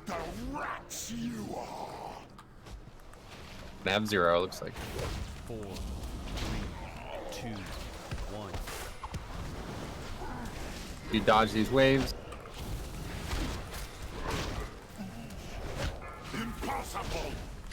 Dodge them. Don't get hit by those guys. Stop moving. Stop getting hit by.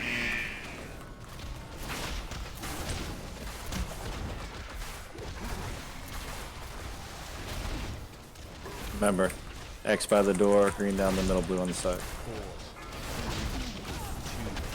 4, 3, 2, 1. Where's blue? Oh, side, go by the boss. Never mind.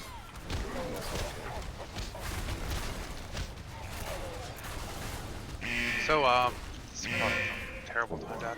But Bubbles on me.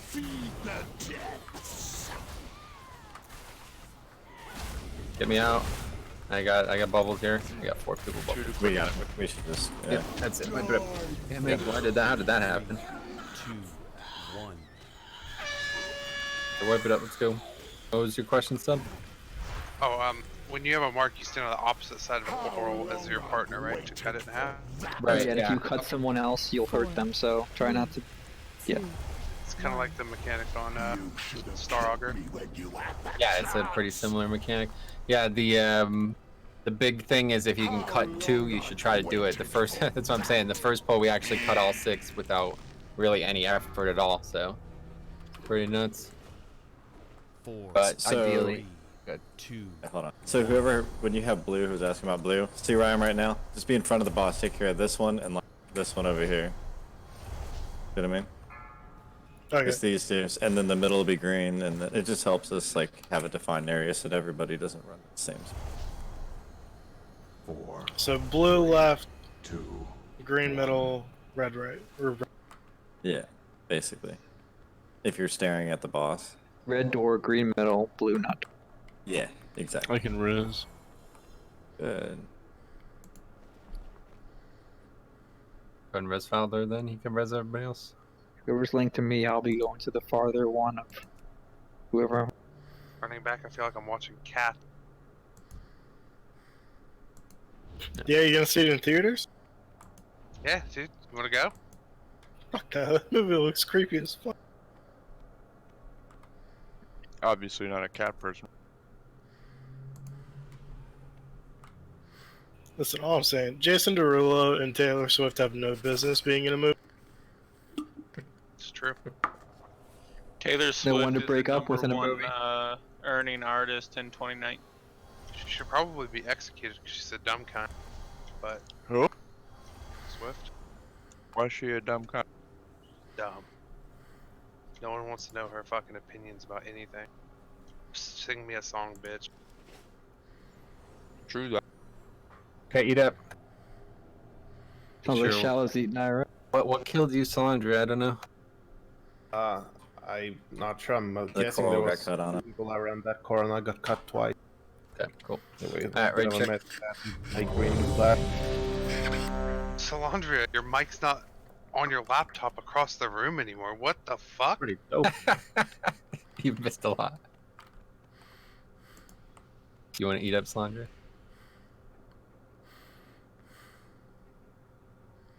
I'm pretty sure I killed you, Solandra. That was a warning shot. I can't get over that. I feel like I'm hearing my mother's voice for the first time. Yeah, it's funny, right? Alright, here we go.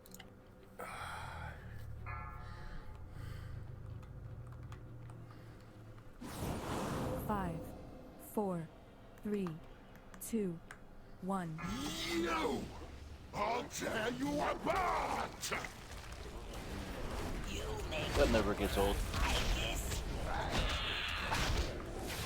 4, 3, 2, 1. Laughs at you.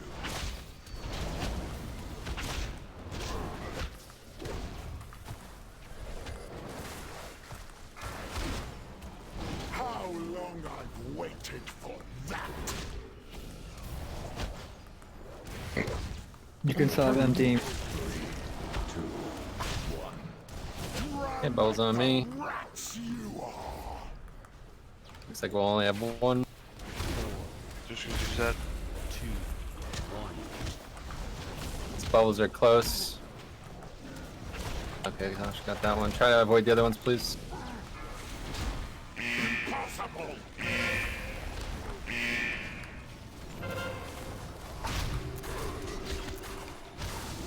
The ball's gonna hit after fucking AM's down. That's fine, I guess. Yep. Spread out. Where are we going? Dots. I have blue going first. We're gonna have to get this one, Osh. Stop this double here. Stay away from it. Whoever's linked with me will get that one. Looks like I'm gonna need help again. Nope, got it. Alright, one bubble. Go. Damage, healers. Discord. 2, 1. Only got one Blue for is him. with me. Everyone else is on. Red and green stay together. Make sure you soak those. 3 seconds on cut. Or on Cyclo, use it. 4, 3, 2, 1. I couldn't Yeah, use mine. I was too far. It was almost 58. Let's go. Huh?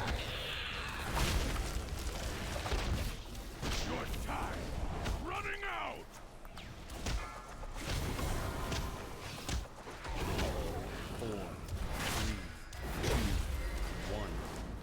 Okay, wave 1.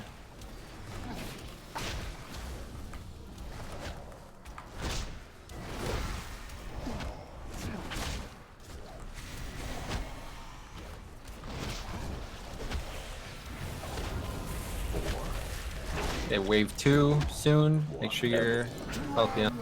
Bubbles gotta break me out immediately. Be thick and Osh, same thing. Break me out immediately. Let's go. Drag, Wave why don't you 2. rally? Why don't you rally for us here, please? How long I've waited for that. Be E ready, raid, let me know.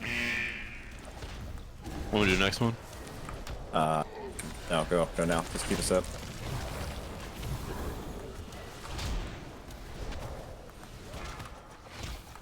Alright, get ready to survive. I got us here. 2, 1. Everybody be top here. Okay, big time survival here. On me with bubble.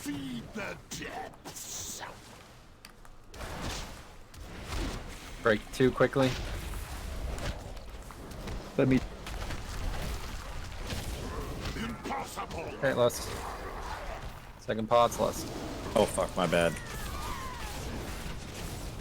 Let me get that. Did I just? It's GG. Well.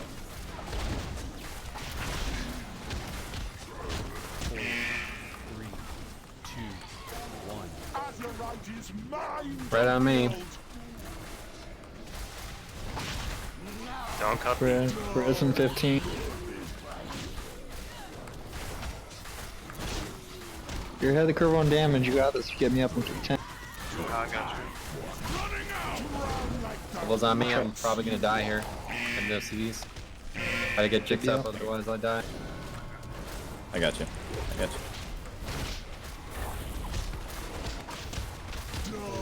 Damage, damage, damage. Go, go. Go, boss. Alright, go, there go, you go. go. Get the buff. We got it. Good job. Not even close. That's excellent. Very good. Did I taunt the boss on accident? Yes. Did I? Well played, sir. God. Alright. I need you to not do that. Well, because I'm like, he's still hitting me. This sucks. I was like, That's funny. Well, you're 4 of 8 mythic now, sub. Congratulations. I'll use 4 coins. I got nothing. No, let's see. Cop, you need the wrists. I do not. Game as you need the pants.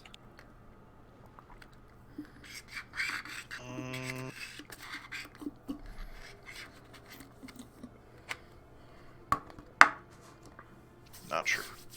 That's fine. Probably don't need to trade them anyway, so. Jix, you want the trinket? There we go. Boom. Holy Jesus! That's still a ticket I needed. Faldor, you monster! Dollar's got to match his relic collection from last expansion. Yeah, shit about trinkets, but I fucking have all of them. Pretty sure I have the spreadsheet for the link, or the link for the spreadsheet. All the shadow relics. You remember that shit, dude.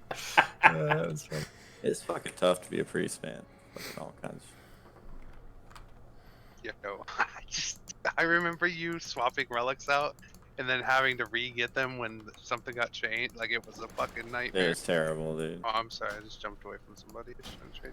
We could go pull the boss to talk about the strat we're gonna use. Okay, yeah, let's do that. Let's get because I have an adjustment we're gonna make here for all the ranged. You're gonna love me. Hi, Horace. It's fine. We'll summon you They're back. back. Yeah, Just a we little got bit. time. Yeah, we'll get half hour or so in here and see what it looks like. I'm gonna be able to do it with 4 healers and don't really want to Yeah, go. we're gonna push it just to see. So. I can go resto. Ah. Another resto druid's not gonna help us. We need more What damage. about a Mistweaver monk? Then yeah, who's gonna that'd be- tank the that'd- ball? Oh Awesome. yeah, there's that problem. I'll tank it as a Mistweaver monk. We'll need 5 resto druids for this one, yeah. God, no.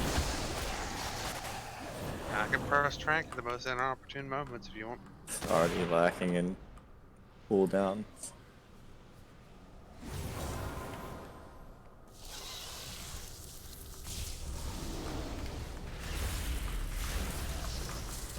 I'll take it. Wish we had a bunch more ranged.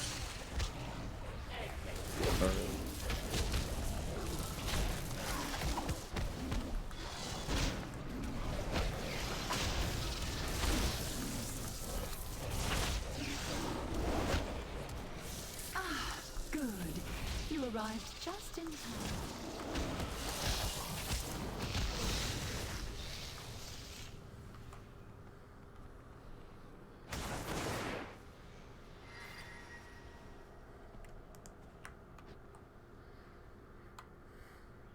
And so many were asking. I posted the first and second burns from that fight in the Discord, the Raid Strategy channel. Ooh, I'm gonna have to go have a look at those after we get done raiding.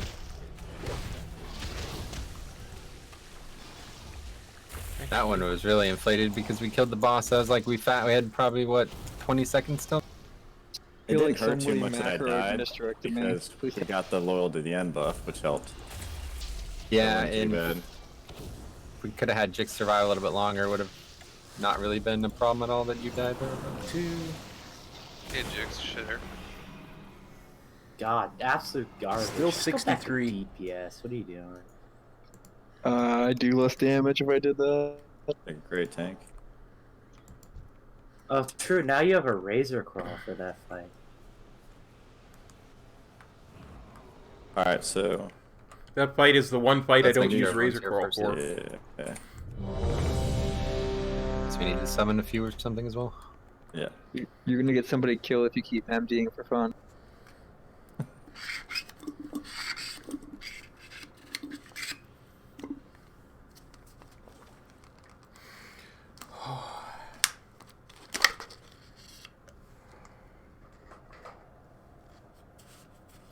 To be fair, I don't know if you realize how little threat BM does for the pet doesn't count, so it's just pretty much their auto attacks.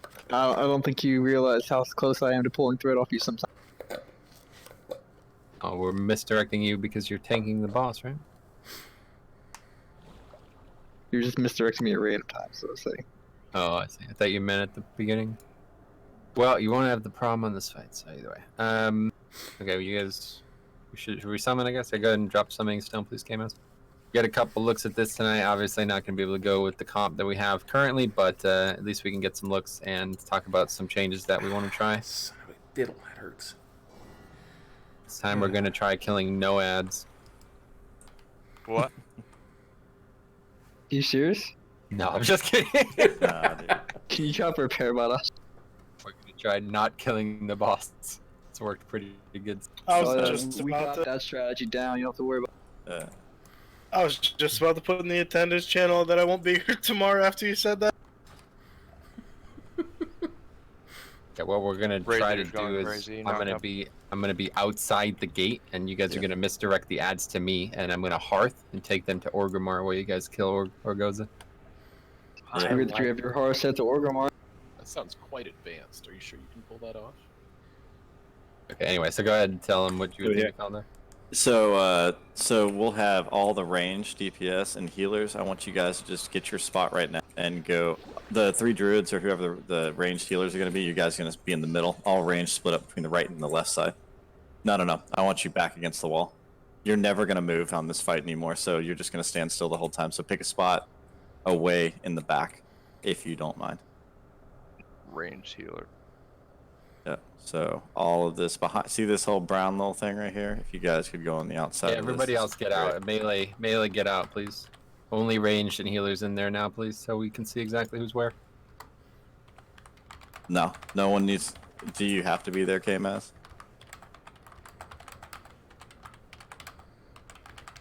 I think there was someone right behind him, and he could take that. It's yeah. If I have to move, it's gonna trash my DPS. You're not gonna move the entire fight, dude. I'm making it easier for you. Why would you move anytime? Or you're gonna stand still the whole time. You should have explained that. To not move the entire. Yeah, Well, we're not gonna move at all. What we're trying here is a different approach to this strategy.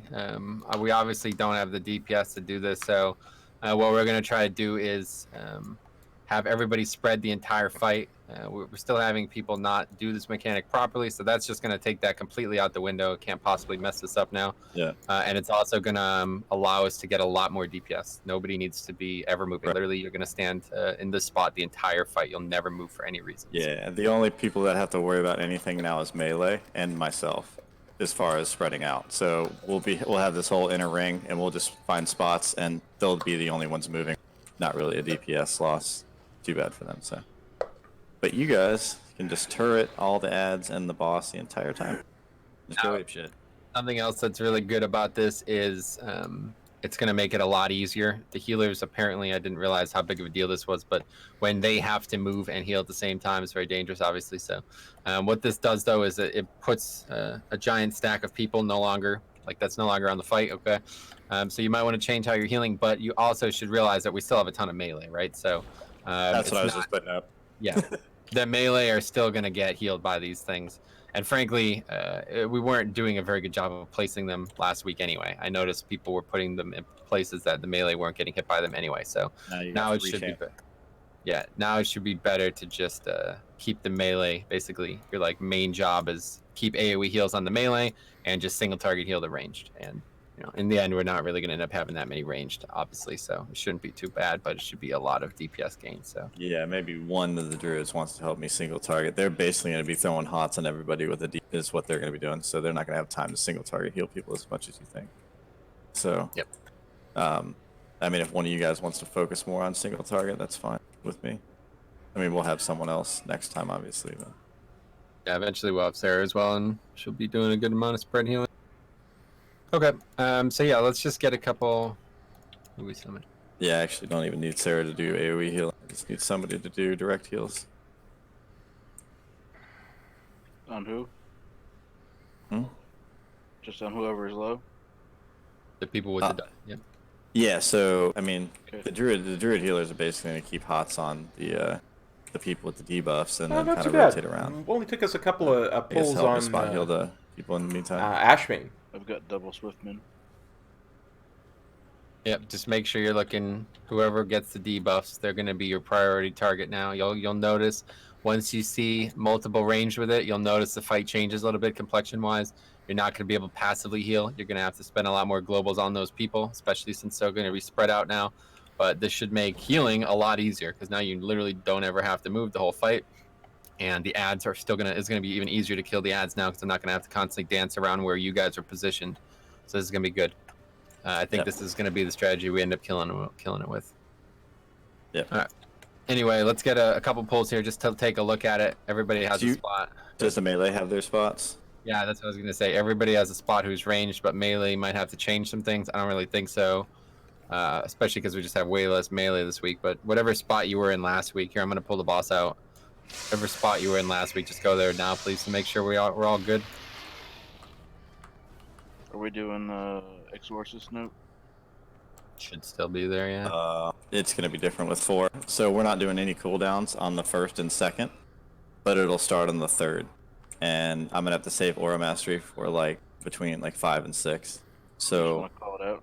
Yeah, but doing the strategy with the extra DPS and standing still, we should transition a lot quicker. So yeah, so basically Ballast take number 3, Nature take number 4, I'll take between 5 and 6, and then Thick is going to stabilize this out after that. You can use your cooldowns twice.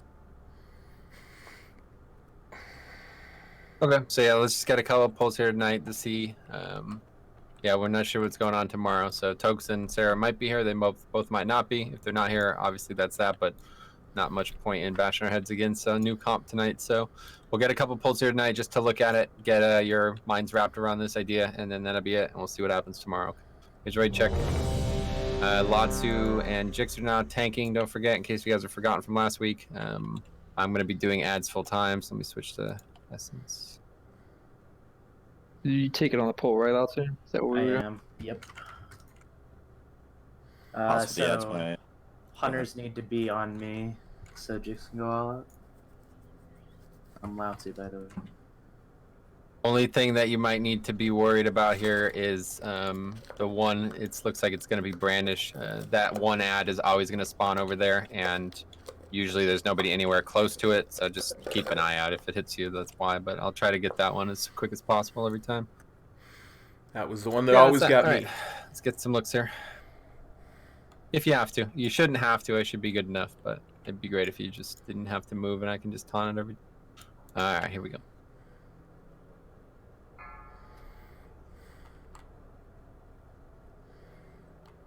Five, 4, 3, 2, 1.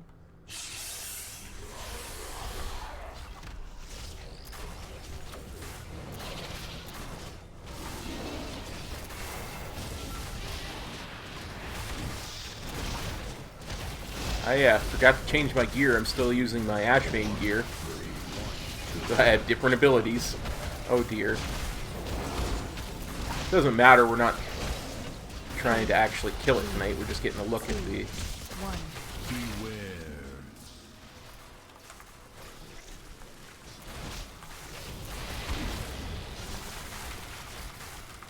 Yeah, you just gotta stand in between those blue things, so... Taking ball.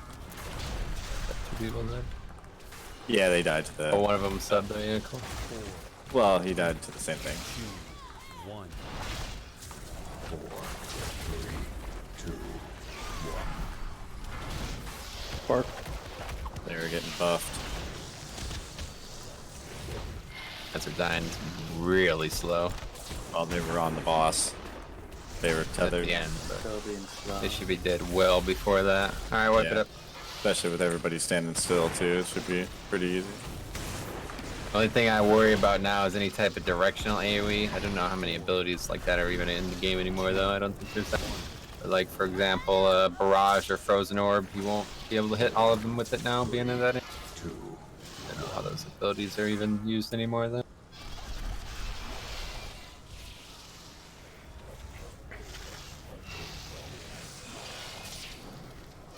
That's just rude, High Lord. Somebody doing that to you. I got Soulstone. 4, 3. I gotta switch equipment anyway.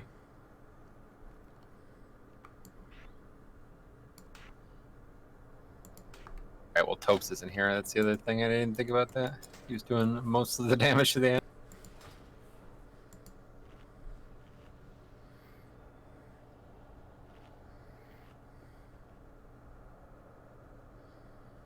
Yeah, so order again, just in case you guys forgot. Thick Boy will be iron barking me on pole, then it'll be Valis, then it'll be.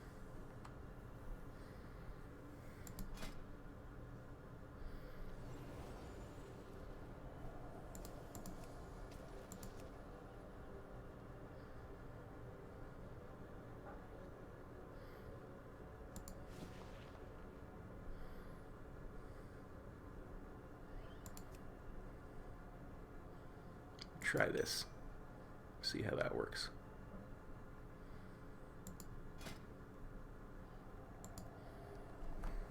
Okay, recheck. Just make sure this first set of ads dies, even if it's whatever. I don't know. We get that killed, then we could at least, like, if don't kill that fast enough, then we're not even. There's still a repair bot in the back. Everybody who needs repairs should repair. Yeah, everybody repair.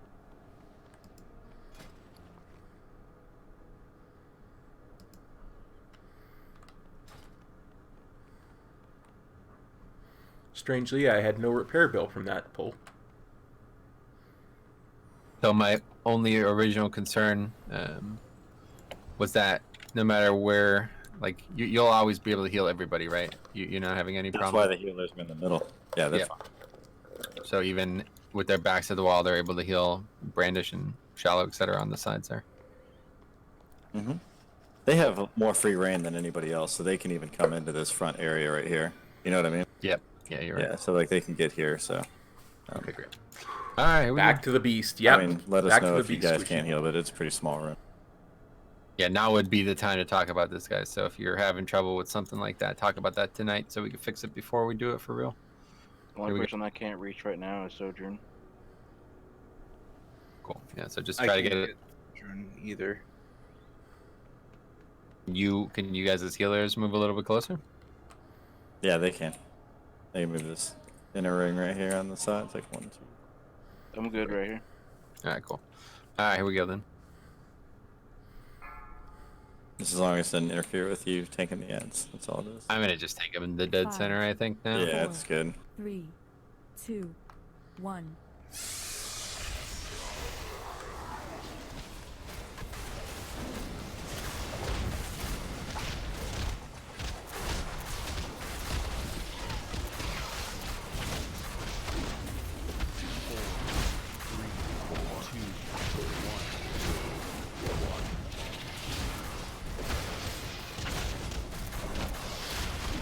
Four, three, two, one.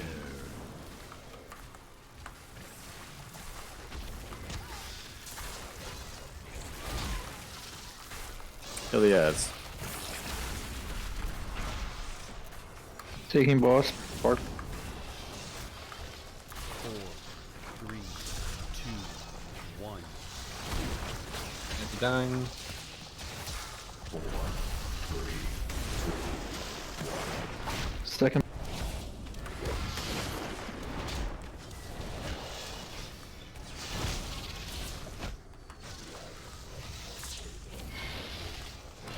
Third.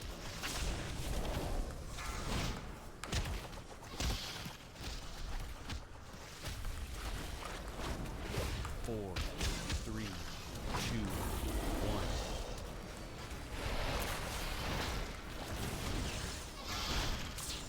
After this, I'm taunting. 4, Taunting? 3, 2. On the ad, dude. No, I didn't. All right, soak the puddle.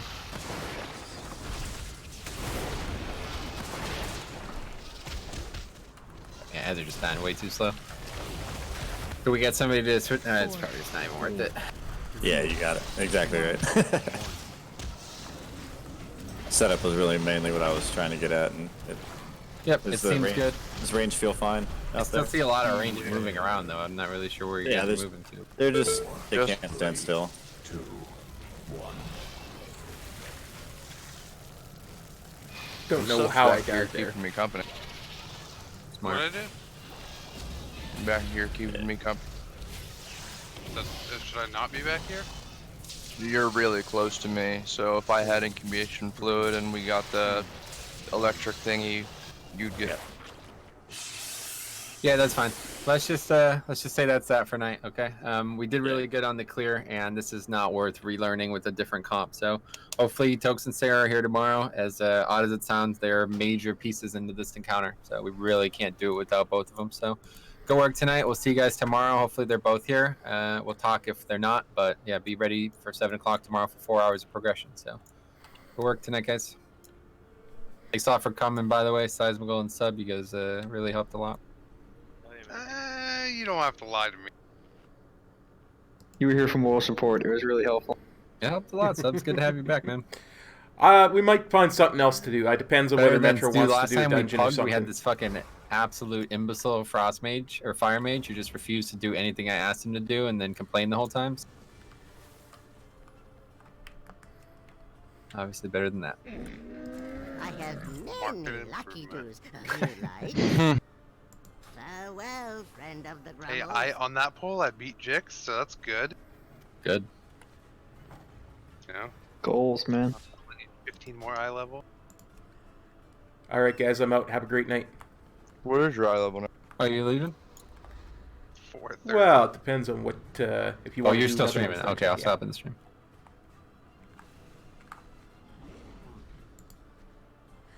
Yeah, I'm still streaming. I think Metro wants to do another one of those dungeon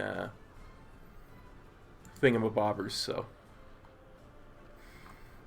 let's get ready for that, shall we? Remove chatter.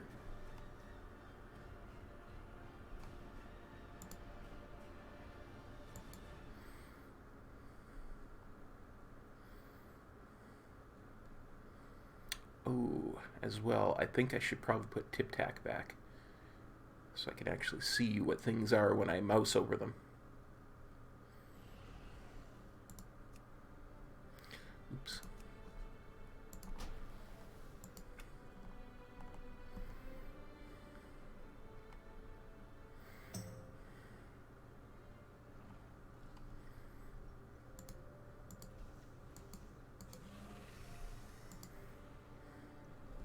There we go. So you guys get to see us film one of these live. Live and in living color. In living color.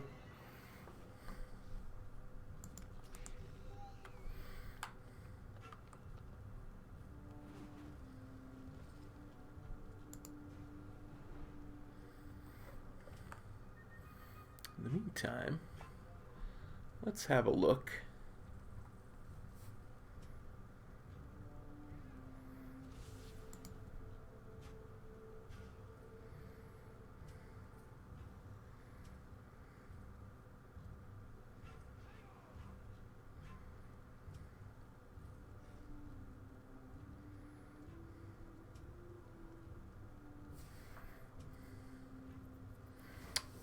Just looking at my the recaps for my those two burn phases.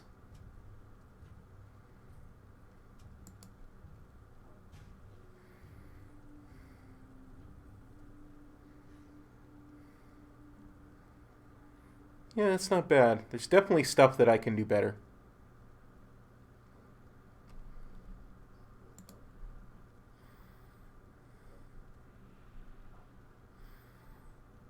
Let's actually close this window.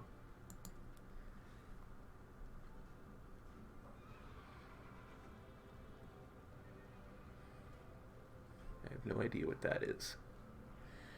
Legolatron.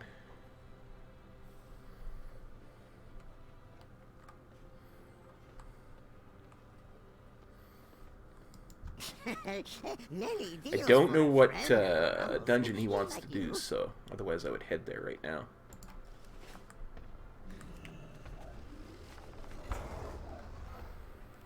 So in the meantime, we'll putz around the Zaralore here.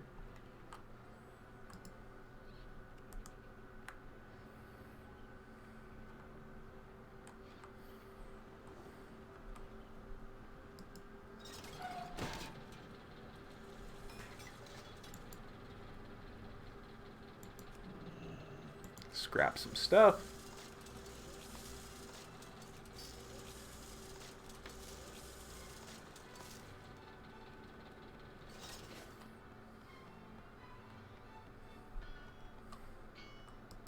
Show me your coin, and I will show you my wares.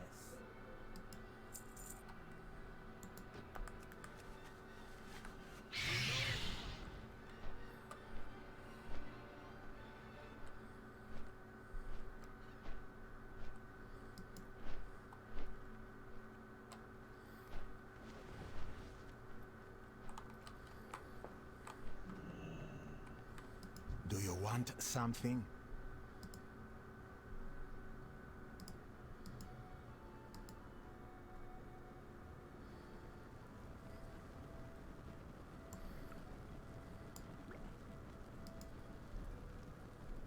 May the Loa bring you fortune.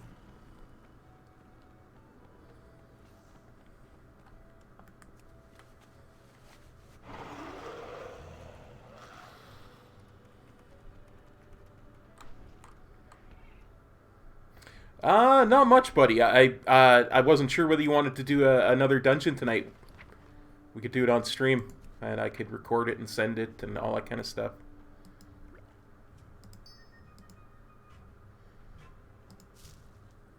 Yeah, absolutely. We've got time. We might as well get one done, right?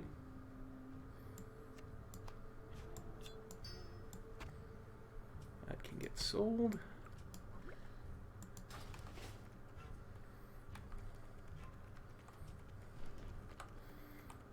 You can get one done. I can put it out tomorrow, and then you'll have one to put out for next week. And you can do one on Saturday night as well.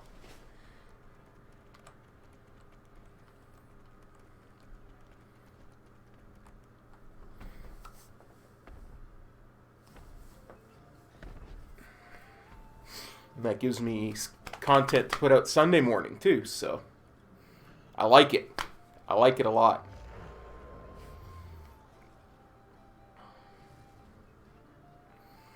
Only thing I need to know is which one you want to do next.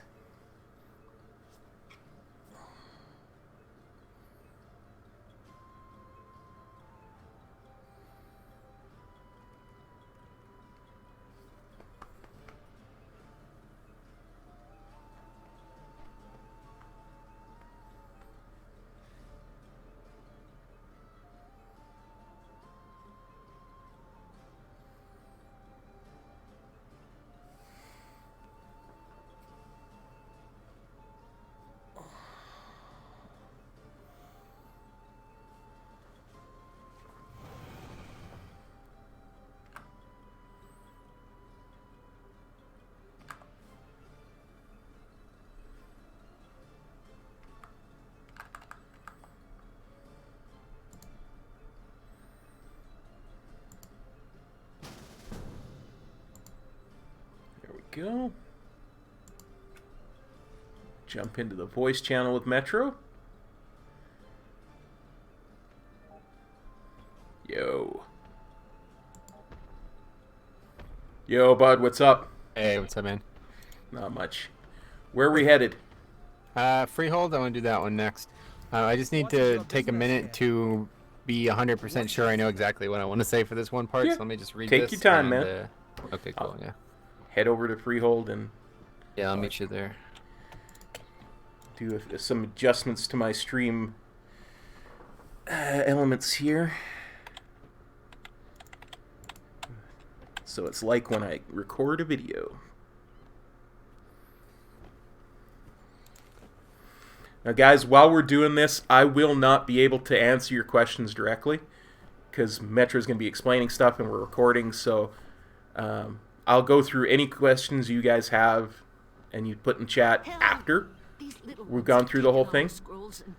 But I won't even see your questions until then, so don't think like I'm ignoring you. We're just recording is all. Hey, says McCall, how's it going, buddy? Thanks for joining the raid.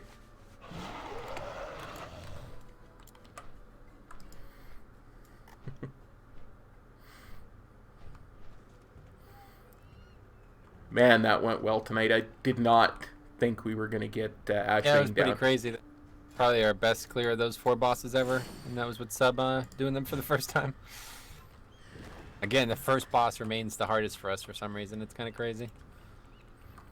I think it's because it's the first. I think it's just everybody's just getting their minds set around stuff. And get moving. Yeah, that's probably it. I know I find myself slightly unfocused when we start that boss. I don't know why. But I just... It takes that boss to get me focused for the rest of the raid. Yep.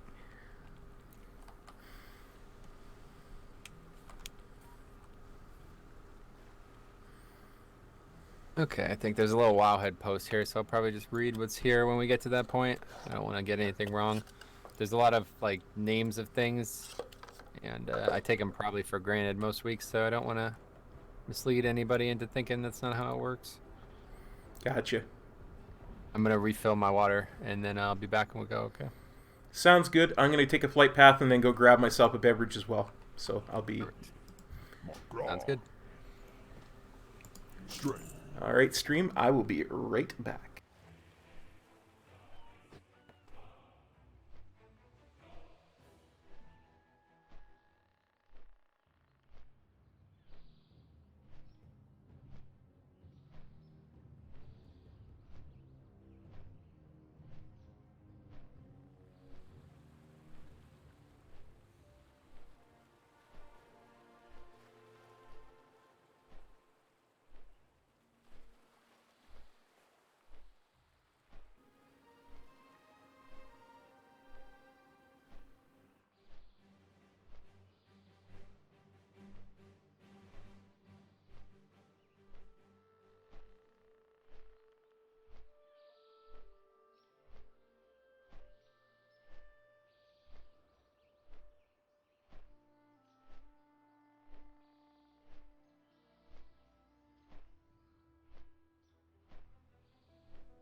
Mediloa whisper of a mighty enemy near here.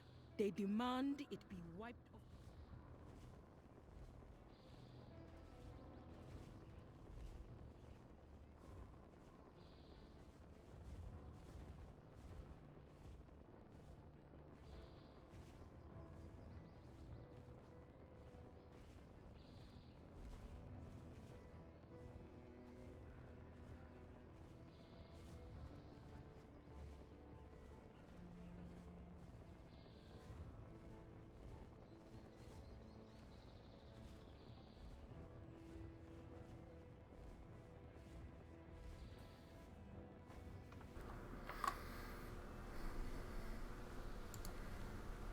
And I'm back in stream.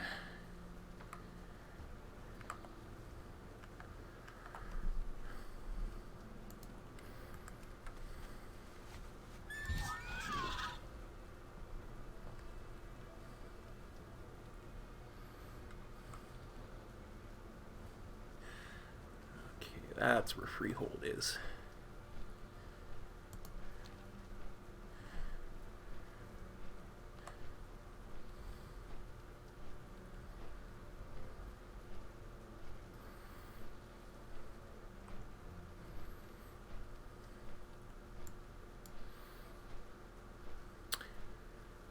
Oh, boy.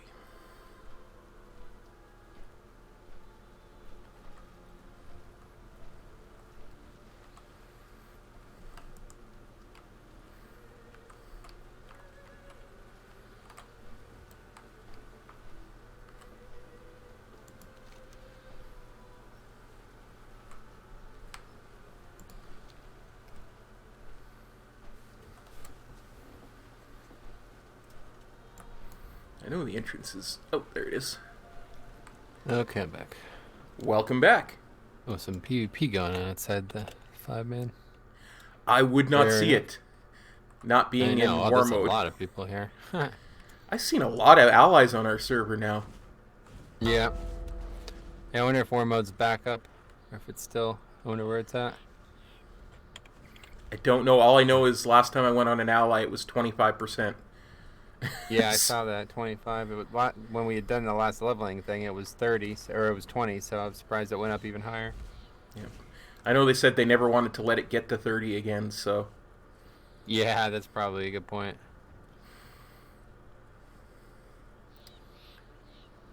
Okie dokie. Just gotta load up the program, and then we'll be good. Okay. I always have to load it up twice for some reason. The webcam never works the first time. I don't know why. That's weird. Yeah, it never works. I always have to load it twice. You know what? Let me just copy this. Wowhead always ends up lagging if I leave it open for too long, so let me just copy this to a Word document. Yeah, Wowhead did that to me too. I finally got Wowhead Premium, and it seemed to help a lot. I think it's the ads that make it lag. It definitely is, yeah. It's these stupid freaking videos that they have playing. Like, I have no idea why they're still playing a Rastakhan Dazara lore ending. Like, what, dude? That was a fucking year ago. Like, why are we still watching this?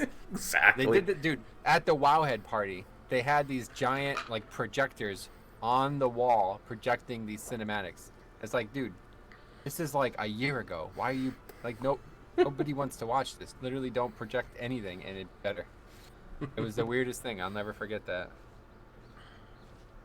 I don't know. I find that, what's that name of that one that everybody uses for it? MMO Champion is the worst, though. Oh, really? Yeah, it destroys my computer. Like, it sucks all the memory out of my computer. Wow, it's the complete opposite for me. Like, MMO Champion's, like, fine. I never have any problems. I do not even use that website anymore at all. Like, it's just... That's crazy. Maybe it's because my ad block. The thing is, with Wowhead, these ads are getting through somehow, and I don't really know how. There's like 5 or so ads that are showing even with ad block, whereas on MMO Champion, not a thing shows. So that's probably why. Yeah, I don't use ad block at all, so that's probably what it is. Doing some of the things I do online, you have to. It's not optional. So I get you. Turn it off. Yeah. I get you. I always feel bad using it because, you know, I watch so many videos of yours and size. You can shut it off on YouTube. You can shut it off per website. Yep, that's why I have it off per website. Oh, nice. But like when I go to watch like UFC streams and shit, if I didn't have a ad blocker up, I would have like 10 viruses every UFC event. Gotcha. I understand. I'm like that with the WWE stuff. So. Oh yeah, you probably do it. Watch on website, right? Yeah. Well, no, I watch it, the next day in a totally legal manner that I will not discuss on an open stream. Oh yeah, I get you. Dude, did you see what I posted about AV on Classic, by the way? That video that lasted 4 minutes, 4 minute beat. Literally recorded the entire battle, and it was sub 5 minutes. How? How did? Like, I don't know. I asked. I'm like, listen, this has to be bugged, right? Like, there's no way you should be able to kill Drek in this little amount of time. And somebody was like, it's 1.12 AV. That's how it's supposed to be. I'm like, dude, you can't even do that on live. Like, if we went directly to Drek on live AV and pulled him with all the guards up, we would get destroyed. Yeah. You know what I mean? Yeah. It doesn't even make sense. There's no way that's working as a... I mean, I know on lives people zerg it, but they usually take the lieutenant out first, at least. You know what I mean? Like, in Classic, you could, like, split pull all the stuff somehow. I don't know if that's supposed to be working like that either. But for some reason, you could, like, literally... you can, like, pull the trash separate from the boss somehow. I don't know, but... That cannot be it working as intended. What about all those, That's how it works on Korax for good. I was just going to say, all those stories of AV lasting for 3 weeks, and it wasn't a single AV, Like... Right, that is how it works on Korax Revenge, too, though. You can split pull all the mobs, and I don't... Anyway. Who knows? Okay, I think I'm ready, so if you're ready, we're good to go. Okay, I'm going to start recording then in 3, 2... Hey there guys, it's Metro, and today we are back with my main man Cop, and we're taking a look at Freehold, another beginner's Mythic Plus guide in the series that we've been making here. Hopefully this one is going to be really interesting because there's a lot of different things you can do in Freehold. So as always, Cop, what's your experience with Freehold? I get lost a lot, and I don't understand why I'm supposed to talk to certain people at certain times. Okay, so that's a good representation of some of the problems with Freehold. There's actually a lot of different routes you can take, but realistically, you're probably only ever going to see one taken up until Season 4. Maybe Season 4 is going to change that now with the new, whatever their lieutenant placements and how they're going to skip things. But we're going to go ahead and talk about the dungeon as kind of a foundation and tell you guys everything you need to know and where I would recommend being very cautious. Because even though this is commonly considered the easiest dungeon, there's a lot of things that you could do that might end up causing problems. So right out of the gate, you're going to see there's 3 packs here, very close to each other. And this is a really good opportunity to pull really big out of the gate. If you ever watch me play WoW and talk about 5-mans, you'll know that I want to get my big CDs on CD as fast as humanly possible in any key. You get a pre-pot, you get big CDs up, 3-minute CDs up, and even sometimes Bloodlust, and I feel like that's the best way to do the dungeon. If you know that about me, you would then be surprised to hear that I don't ever want to do this. I don't ever think this is a good idea. Number one, because the trash is very pesky. The enforcers, that mob there is going to be throwing the tank around a lot. The mastiffs, the little dogs there, they're going to enrage. The crack shots, they're going to do, they're basically a ranged only mob. You're going to be hard pressed to keep them close to the other mobs. And I think it's the bone saws are going to try to heal. So between the 5 different mob types here, there's really only one that's just going to be a standard mob. Everything else is kind of complicated. So as the tank, I don't really like doing this ever, but the one reason that you need to know that you can do it is because there's a lot of times where on the Void Emissary, actually this week, well, it was last week, it's no longer the Void Emissary, but anyway, when it's Void Emissary week, like out of the 3, the purple marker is where there's a Void Emissary. So the way you'd circumvent doing this is with a rogue. Typically, you're going to bring a rogue to every single instance of this instance, and you're going to just skip the start here. Basically, what you do is you would skip from here all the way up to Sky Captain's area, the first boss, and you do that very easily. You just mount up, 3, 2, 1, dungeon starts, mount up, run all the way up there. The RP of the first boss, he's going to be like the bird is going to be like pooping on the ground. Just don't let that hit you. If you're in the shroud, it will knock you out of the shroud. But as long as you're moving when it's thrown out, it's probably not going to hit anybody. Another thing to keep in mind here is pretty common. If you shroud here out of the gate and it's quaking, if you get hit by another person's quack, you will actually get broken out of the shroud. And even though they're changing quacking in Season 4, that's not actually going to change how that interaction works. And this happens every single time you do this dungeon, because there's kind of like an internal CD on when you can get quacked. And out of the gate, 3, 2, 1, you're going to shroud. It's always going to quack during that shroud 100% of the time. So if you're ever doing this on quacking, you want to make sure that everybody's kind of spread out, or they're at least ready for it. A lot of times people might actually wait for it to happen and then shroud. But either way, it's perfectly doable without a rogue. Definitely not ideal because you're going to be way over count. There's also some things you can do with the warlock. Apparently, I didn't know this was actually possible, but apparently people have been saying that you could put like a portal somewhere around here, and you could use it to get up to where that orange marker is there, and you could skip all this trash here as well. Just kind of a poor man's rogue, because then you're going to have to deal with potentially pulling other stuff up there anyway. But on the off chance that you're going to pull all this is how it's going to be done. You're going to pull all, there's that poop by the way. Basically as soon as you move at all in this dungeon, it's going to start. So you got to be ready if you're shrouding. Anyway, if you are pulling all of this, you definitely want to get a pre-pot in. You're going to mount up and you're going to get them all together. Again, the Corsair is going to be, or the crack shot is going to be the range target. So if you're a fancy blood DK like me, you can grip them all together with Gore Fiends. But if you are doing this, you really want to lust. So a lot of the people who do this regularly, they like doing this on a week where trash is the biggest danger. They want to pull extra there. As you saw, the bone saw did try to heal. That's that heal that I just interrupted. And then there's the enrage you see on the dog. So you can kite a bit, but it's kind of difficult to kite at times. And again, the crack shot is just going to sit back there and full range damage. So anyway, a lot of times people are going to do this because they feel like lusting on trash is more valuable.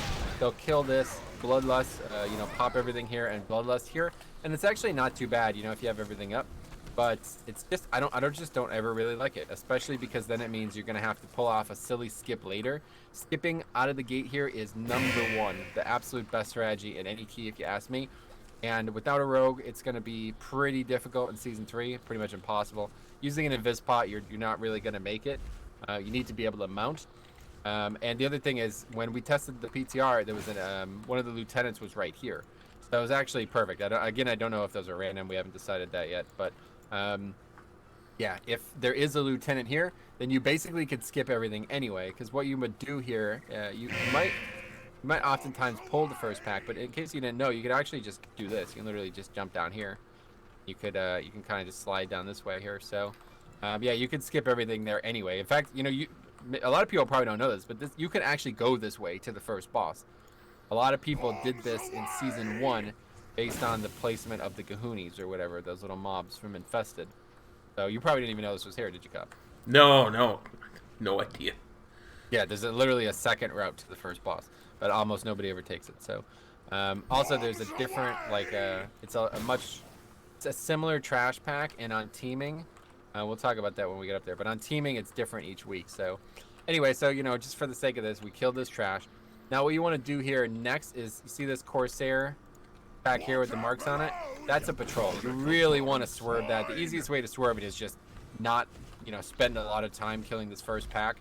Because absolutely, going back and forth while that is happening, you're going to want to make sure it times out well. Because otherwise you're going to be sad here. You really don't want to pull that pack. If you pulled the start here, you're going to be way over count if you pull that as well. But once it's patrolled away, I'm going to show you how to do a nice little trick here. So what you're going to do is it's got to wait for it to go a little bit further. Anyway, so yeah, once it's gone, so this is what you're going to do. You're going to just run right through these mobs here. Just run right through and run to the other side. Hide on this little pillar here, and they will have no chance to actually auto attack you from there. So they will be forced to line of sight. As you see, they're all now together, whereas all 4 of them are ranged mobs.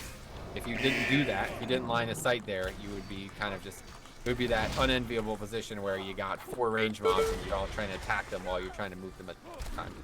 So obviously, again, crack shot is going to be a pain. The bone shot can heal. Of course, just kill it. No.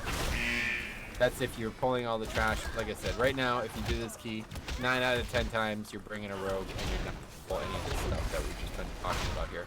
One other thing though, if you do pull this, I should make aware, you can fall off this. You can literally jump off this, and I've seen people do it. In fact, look, I just actually aggroed it by getting too close to it down there. So this is a huge mistake, right? You don't want to do that. We'll kill it for now, as it's not going to impact anything. But there you go. So you've just seen a big mistake that can happen, and if you make this mistake, you're in serious trouble. It's probably going to wipe you, and it might end up depleting your key because people will leave. Usually this dungeon's trash is so easy that if anything goes even remotely wrong, this is like the most volatile dungeon. Because if anything even goes remotely wrong, you start getting really uppity. Like way more than any other dungeon. Like you might expect to wipe in like Coldagor or something like that. But wiping in this dungeon, on especially any tyrannical week, is absolutely devastating because the bosses in here are very, very dangerous. I'm going to talk about them soon, but they are getting nerfed. So dealing with them takes for now. Any questions? Not yet. Like it's overwhelming a little bit still because of all the different ways that you can do things, for sure. Yeah, realistically, all of the stuff that we've talked about so far is just not going to ever be dealt with, though. Like, even without a rogue in Season 4, I don't think anybody's ever going to pull this trash again. As you see, these enforcers have a lot of health, and they do a lot of annoying mechanics. There's another one that they just did there, that brutal backhand. You are going to have to fight 2 enforcers right here. Oh, the boss is aggro. That's awesome. Alright, well, we messed up. Let's try not to aggro the boss again.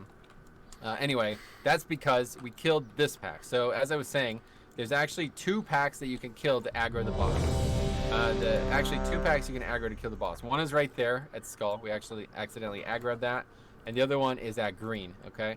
So, you can pull either of these to get to the boss, but until you kill one of these packs, the boss is not aggroable. He literally cannot be aggroed. So, as you see here, though, if the boss leaves his arena, so you might actually get some benefit out of knowing that. Anyway, let's kill this trash pack, because this typically is where, if you're shrouding, this is typically where you start the boss, start the dungeon. So, again, 2 enforcers. A little tip I always like to give on my stream is that these mobs, both of them are going to knock you back in a staggered fashion. So the first one knocks you back, the second one knocks you back, then you want to use Bone Storm, because otherwise you're going to get knocked away during Bone Storm, and that's just huge wasted rune power there. As you see, the brutal enforcers do this mechanic called the backhand mechanic. It's just going to turn towards a random player and try to slap them, basically. If you get hit by it, you take a lot of physical damage and you get knocked back slightly. Obviously, the knockback's not the end of the world, but as you see, Cobb actually took a fair amount of damage, even though it's only a 0. You really got to avoid that. I've seen people legit get one-shot in here from these mobs, especially on raging, when the mobs rage. And just be aware that these mobs are not slowable and they are not stunnable. So if you're tanking this and it's necrotic, very difficult to actually kite them there. Now, before we actually pull the boss, I do want to illustrate something here. You see this patrol that I still have marked? This is actually going to patrol all the way up to green. It's going to come all the way up to the pack we have now. So in some odd series of events, you might end up accidentally aggroing this pack. It's not a very dangerous pack, but again, you're going to be overcount. If you pull any of this stuff and make any of the mistakes we made so far, you're going to be overcount. So you just really want to be aware of that. And it's also very possible to pull this trash pack while you're fighting this boss, especially because you're going to use a strategy that I'm going to describe to you now, and it's going to make it very easy to accidentally pull this trash. So you just got to be very careful if the pack is coming towards you to not be near it.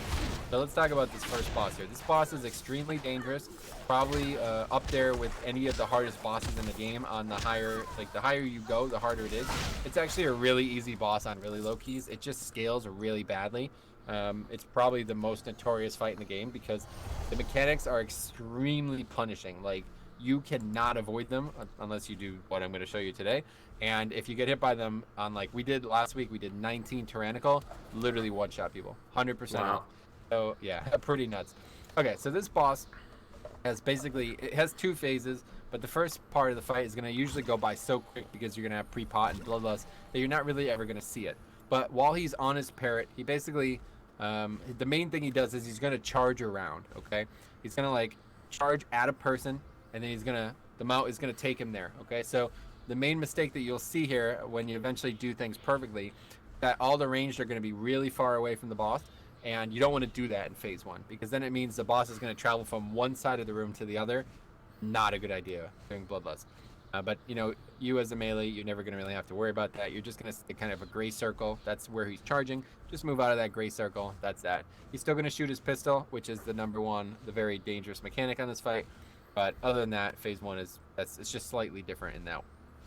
Then at, I believe it's 70, he gets off the mount and he starts engaging you properly. and the mount is then part of the encounter. Okay, so at that point, the mount is going to continue to poop on the encounter, just like it happened on the trash up the way on the way here, and it's also going to charge kind of like across the room. So, for example, it might actually land at green. If the boss's parrot lands at green, it's always going to go directly across. So wherever it lands, it's going to go completely through the middle. So it's going to go from green to blue. You know what I mean? Or it might go from over here, green to blue over here. You know what I mean? It's always going to cut through the middle of the room. So if you're doing this perfectly, this should never ever be an issue. But if you like are actually kiting the boss, like you might do in a lower key where it's not super serious, very easy to get hit by this bird. It does a lot of damage. It's a lot of physical damage. But most importantly, listen up, tanks. You're tanking them on the edge of the room, which you should be, and you get knocked out of the arena by the bird. You better be a freaking genius and get back in mad quick. Otherwise, the boss is going to reset. I've had this happen multiple times. Learn from my mistakes, my friends. I've had this happen multiple times, and it almost always happens because I'll be like kiting from like this direction towards the boss. I'll be over there, and the bird, this tricks me up all the time. If the bird is between here or here, it almost always looks like he's facing one direction that he's not going. Like he'll be like at purple, and it looks like he'll be facing like over towards cop, but he'll actually be going this way. You know what I mean? And I always get hit. I always look at where he is. I'm thinking, oh, he's not going to charge towards me. But I'm not thinking, I don't realize he always goes directly through the center. It's not about any, it has nothing to do with where he's facing. So just a little tip for the tanks out there, okay? As DPS, it doesn't matter. You get hit, even if you get knocked out of the portal, knocked out of the area there, you're actually fine. In fact, a lot of ranged are going to just stand outside of the arena the whole time. But you're not going to be able to do that if you do this strategy. So let's talk about like some extremely high meta strategy here, which you're probably never going to actually do, but just in case you ever see it done, this is what you should do. Okay, so you're going to fight the boss right here, okay? I think it might work elsewhere, but I know it works here, okay? What you're going to do is this little, see this thing here? Yeah, I'm stuck on this. You cannot get hit. You can line of sight the boss. Even though the boss is still attackable, you will be out of line of sight of him, and he will not be able to hit you with his pistol shot thing, okay? So the boss has to be right here, literally right up against it, and then the melee can be right on the other edge of it, right behind that post, fully attacking, doing full DPS, but you won't be able to get hit by the pistol shot. He'll turn to hit you, but you'll be out of line of sight and dodge it, okay? As for melee, for ranged, you just need to be maximum range. So if the boss is right here, you just want to be 40 or whatever, whatever the maximum yardage away from him is that you can be. I think it's like a 30-yard ability. So basically, range would be over at blue, and 100% of the pistol shots that target you will miss you as well. It's 30-yard range. If you're farther out than 30 yards, you cannot be hit. Okay, so very big. These are huge. These are huge. Now the boss is being nerfed in season 4. The shot mechanic is not going to do as much damage. I think it's like a 30% nerf, so a pretty big nerf, but still going to do a lot of freaking damage, like no matter what. So if you're playing a ranged, you want to make sure your maximum range. Do not take extra damage on this fight if you don't have to. It's very high amounts of damage, and it's tough to heal up in time, especially if you're doing it with the heal ready for it. The other thing that we should talk about here is the poop, all right? From what I've seen, I'm not 100% sure about this, but from what I've seen is wherever the bird is, wherever the closest target is the one he throws it on. So you could actually have somebody bait the poop so it's always on the ranged and never on the melee, making the strategy actually work. Because otherwise, if the bird throws it on us, we have to move. It does a lot of nature damage. But typically, if you're not doing this very complicated strategy, you're just going to see the boss kited around the whole room. So not that big of a deal. You just move when the poop's under you, move, blah, blah, blah, ranged, adjust. That's that. But again, range will have to watch the patrol, which will be over there, and obviously be max range. So that's pretty much it. As long as you're not doing like a 20 or something like that, this is probably one of the easier bosses in the game. Almost no mechanic. Gotcha. Typically you lust here. This is like, obviously, if you're going to lust on bosses, you want to lust here. A lot of people have been waiting to lust. Early on, before people knew about this crazy strategy, people were waiting to lust. But I don't think that's valuable at all anymore. I think it's just kill the boss as fast as possible now that you could avoid a lot of the mechanics. But as you see, there's the poop. There's only 2 targets, so it's obviously going to pick us every time. And there's the shot. Actually hit Cop for still about 50. The only other thing I didn't talk about is that revitalizing glue there. You want to snap interrupt that. You want to make sure that gets interrupted the second he interrupts it. Basically, he tries to heal the full. And if he gets even a tick off, it could be a big DPS loss. You know what I mean? Have to kill another 3 or whatever it might end up being.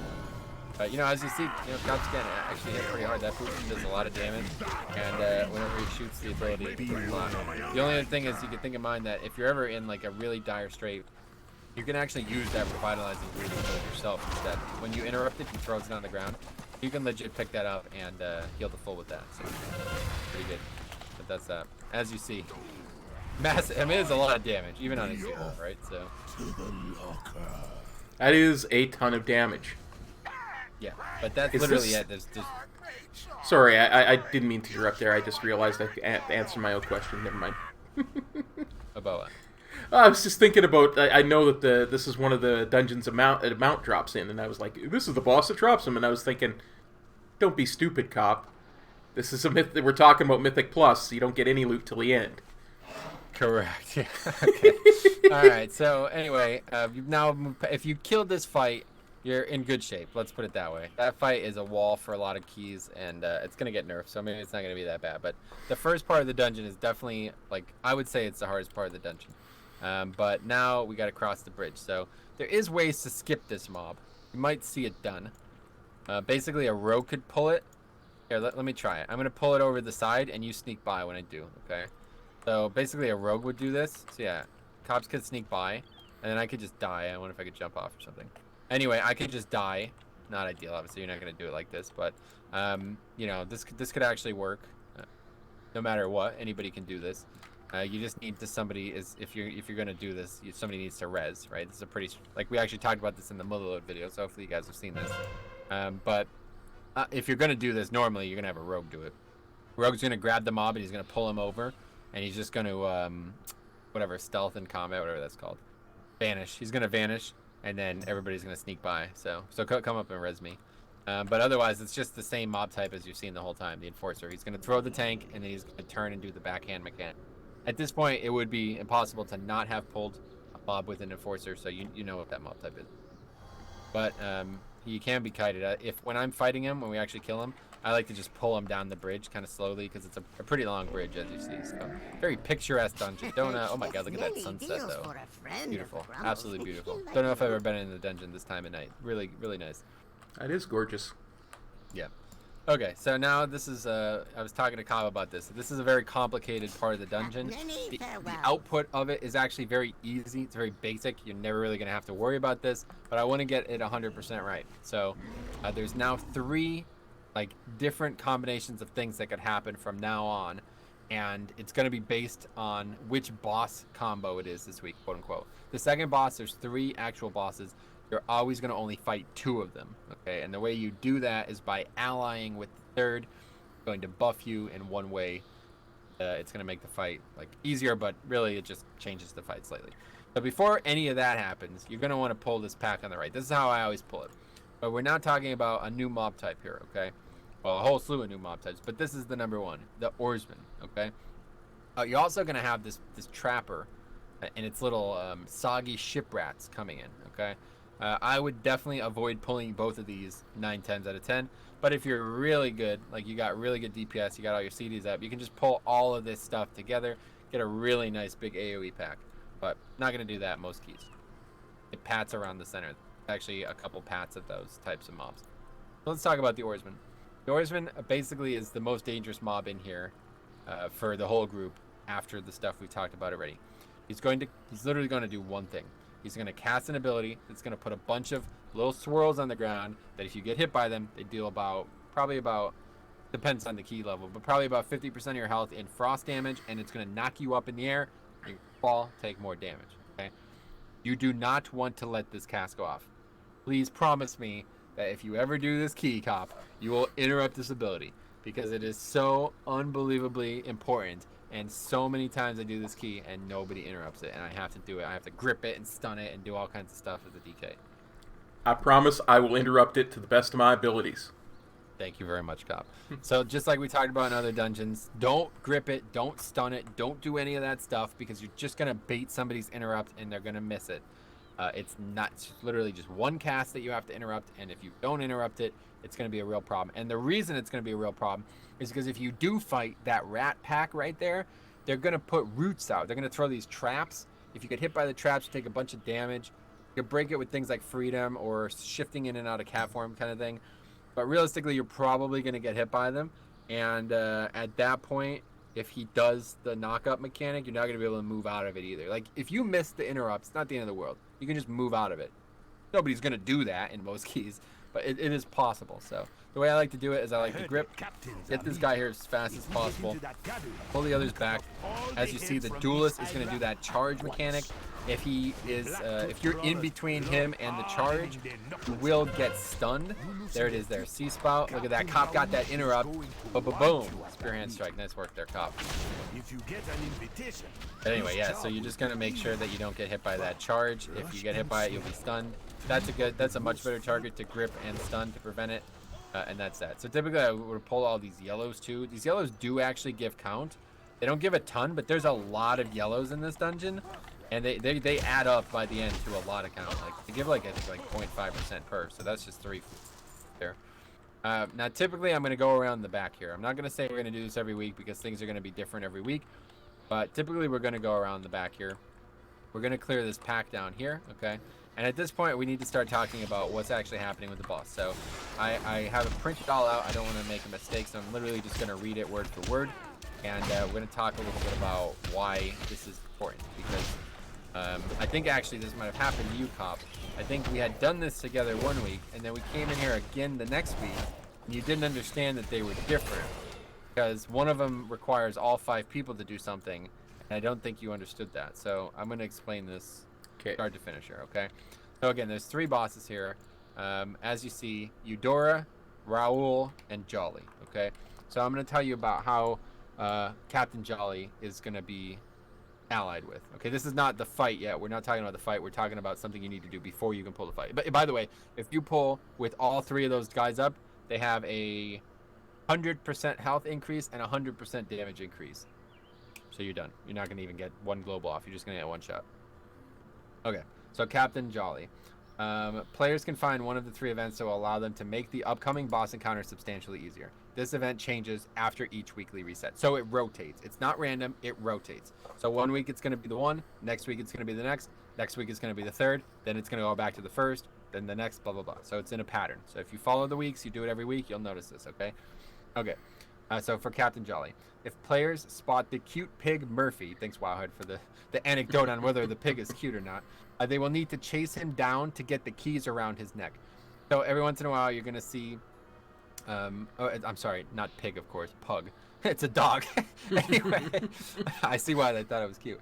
Anyway, it's a little dog, and you need to click him. I believe it's like 5 times. Okay, so it says Murphy will go through several spots, most of which reside in a clump of trash. Make sure to finish 1 trash pack before pulling the next. That's Wowhead's recommendation. We're not going to do that. We're going to have a rogue or a stealthy do this. You can do it in stealth, okay? When it's a dog week, you just have any stealth class can do it. Hunter can also do it, and if they do aggro, they can just feign death and drop the threat. But any stealth class can do this, so Druid, meta, very meta right now, and Rogue, very meta right now. One of those 2 should be in your key at all times. You'll have it done. If you have to actually pull this, you're in serious trouble, because you're going to have to, again, go way over count. And you basically, the way it works is the mob would kind of like run like from these packs, kind of like around the whole center. You'd have to pull pretty much 4+ packs to get this done. You don't want to do that. Eventually, Murphy will get tuckered out and fall asleep. At this point, somebody must click him to take his keys. Then you can open the cage holding the NPC, who's going to make you an honorary member of the crew, making Captain Jolly an okay. So the cage would be right where that training dummy is now, as you see. Let's clear this trash. A lot of the times you're going to skip this trapper pack, but it's not actually that big of a deal. Like, it's fine to pull it. You can just get stuff elsewhere. So this dungeon's ending is probably the most unique ending to any dungeon ever. So if you're like slightly ahead on count, not like super ahead, like you didn't pull the whole freaking dungeon that we pulled by accident, but you pulled a couple extra things, that's not a problem at all because it's just going to allow you to end the dungeon sooner. So pulling that pack is fine is my TLDR there. Anyway, so yeah, so let me put a marker. Right now it's not there because it's a different event this week, but it would be right there, right where that event is happening, okay? So let's skip Eudora. We're going to go to Raoul, which is the one that we're currently... this is the most straightforward one. This is Captain Raoul. If players spot 2 highlighted black tooth knuckle dusters attacking a target dummy, they need to engage them in combat to begin a brawl. At this point, 4 additional enemies will run towards the group. Once all 6 enemies have been defeated, the group will become honorary members of Captain Raoul's crew, making him an ally in the next encounter. So we're going to fight these now. This is the week it is this week, and it's very easy. These 2 mobs have to die, though. We have had it where we pulled this and wiped and didn't kill these 2 mobs. Well, actually, I think I'm not exactly sure what happened, but let's put it this way. If you wipe on this, your dungeon might bug out. We had it happen a couple weeks ago, but the dungeon actually bugged out because we pulled some of... I think actually what happened was you pull those 2, and they summoned the other 4.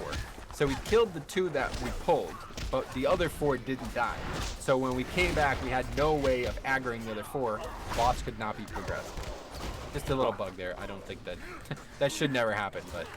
just be aware these guys have a cast. It's actually the Scrapper, this Blind Rage is going to target a person.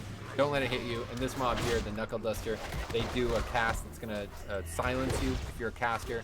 Make sure you don't get silenced. Just interrupt it or stop casting. But realistically, this is the most straightforward of the 2. Okay, so we have now just allied with Raoul. As you see, Eudora, Jolly are now hostile, and Raoul is our ally. But there's one other. It's Captain Eudora, okay?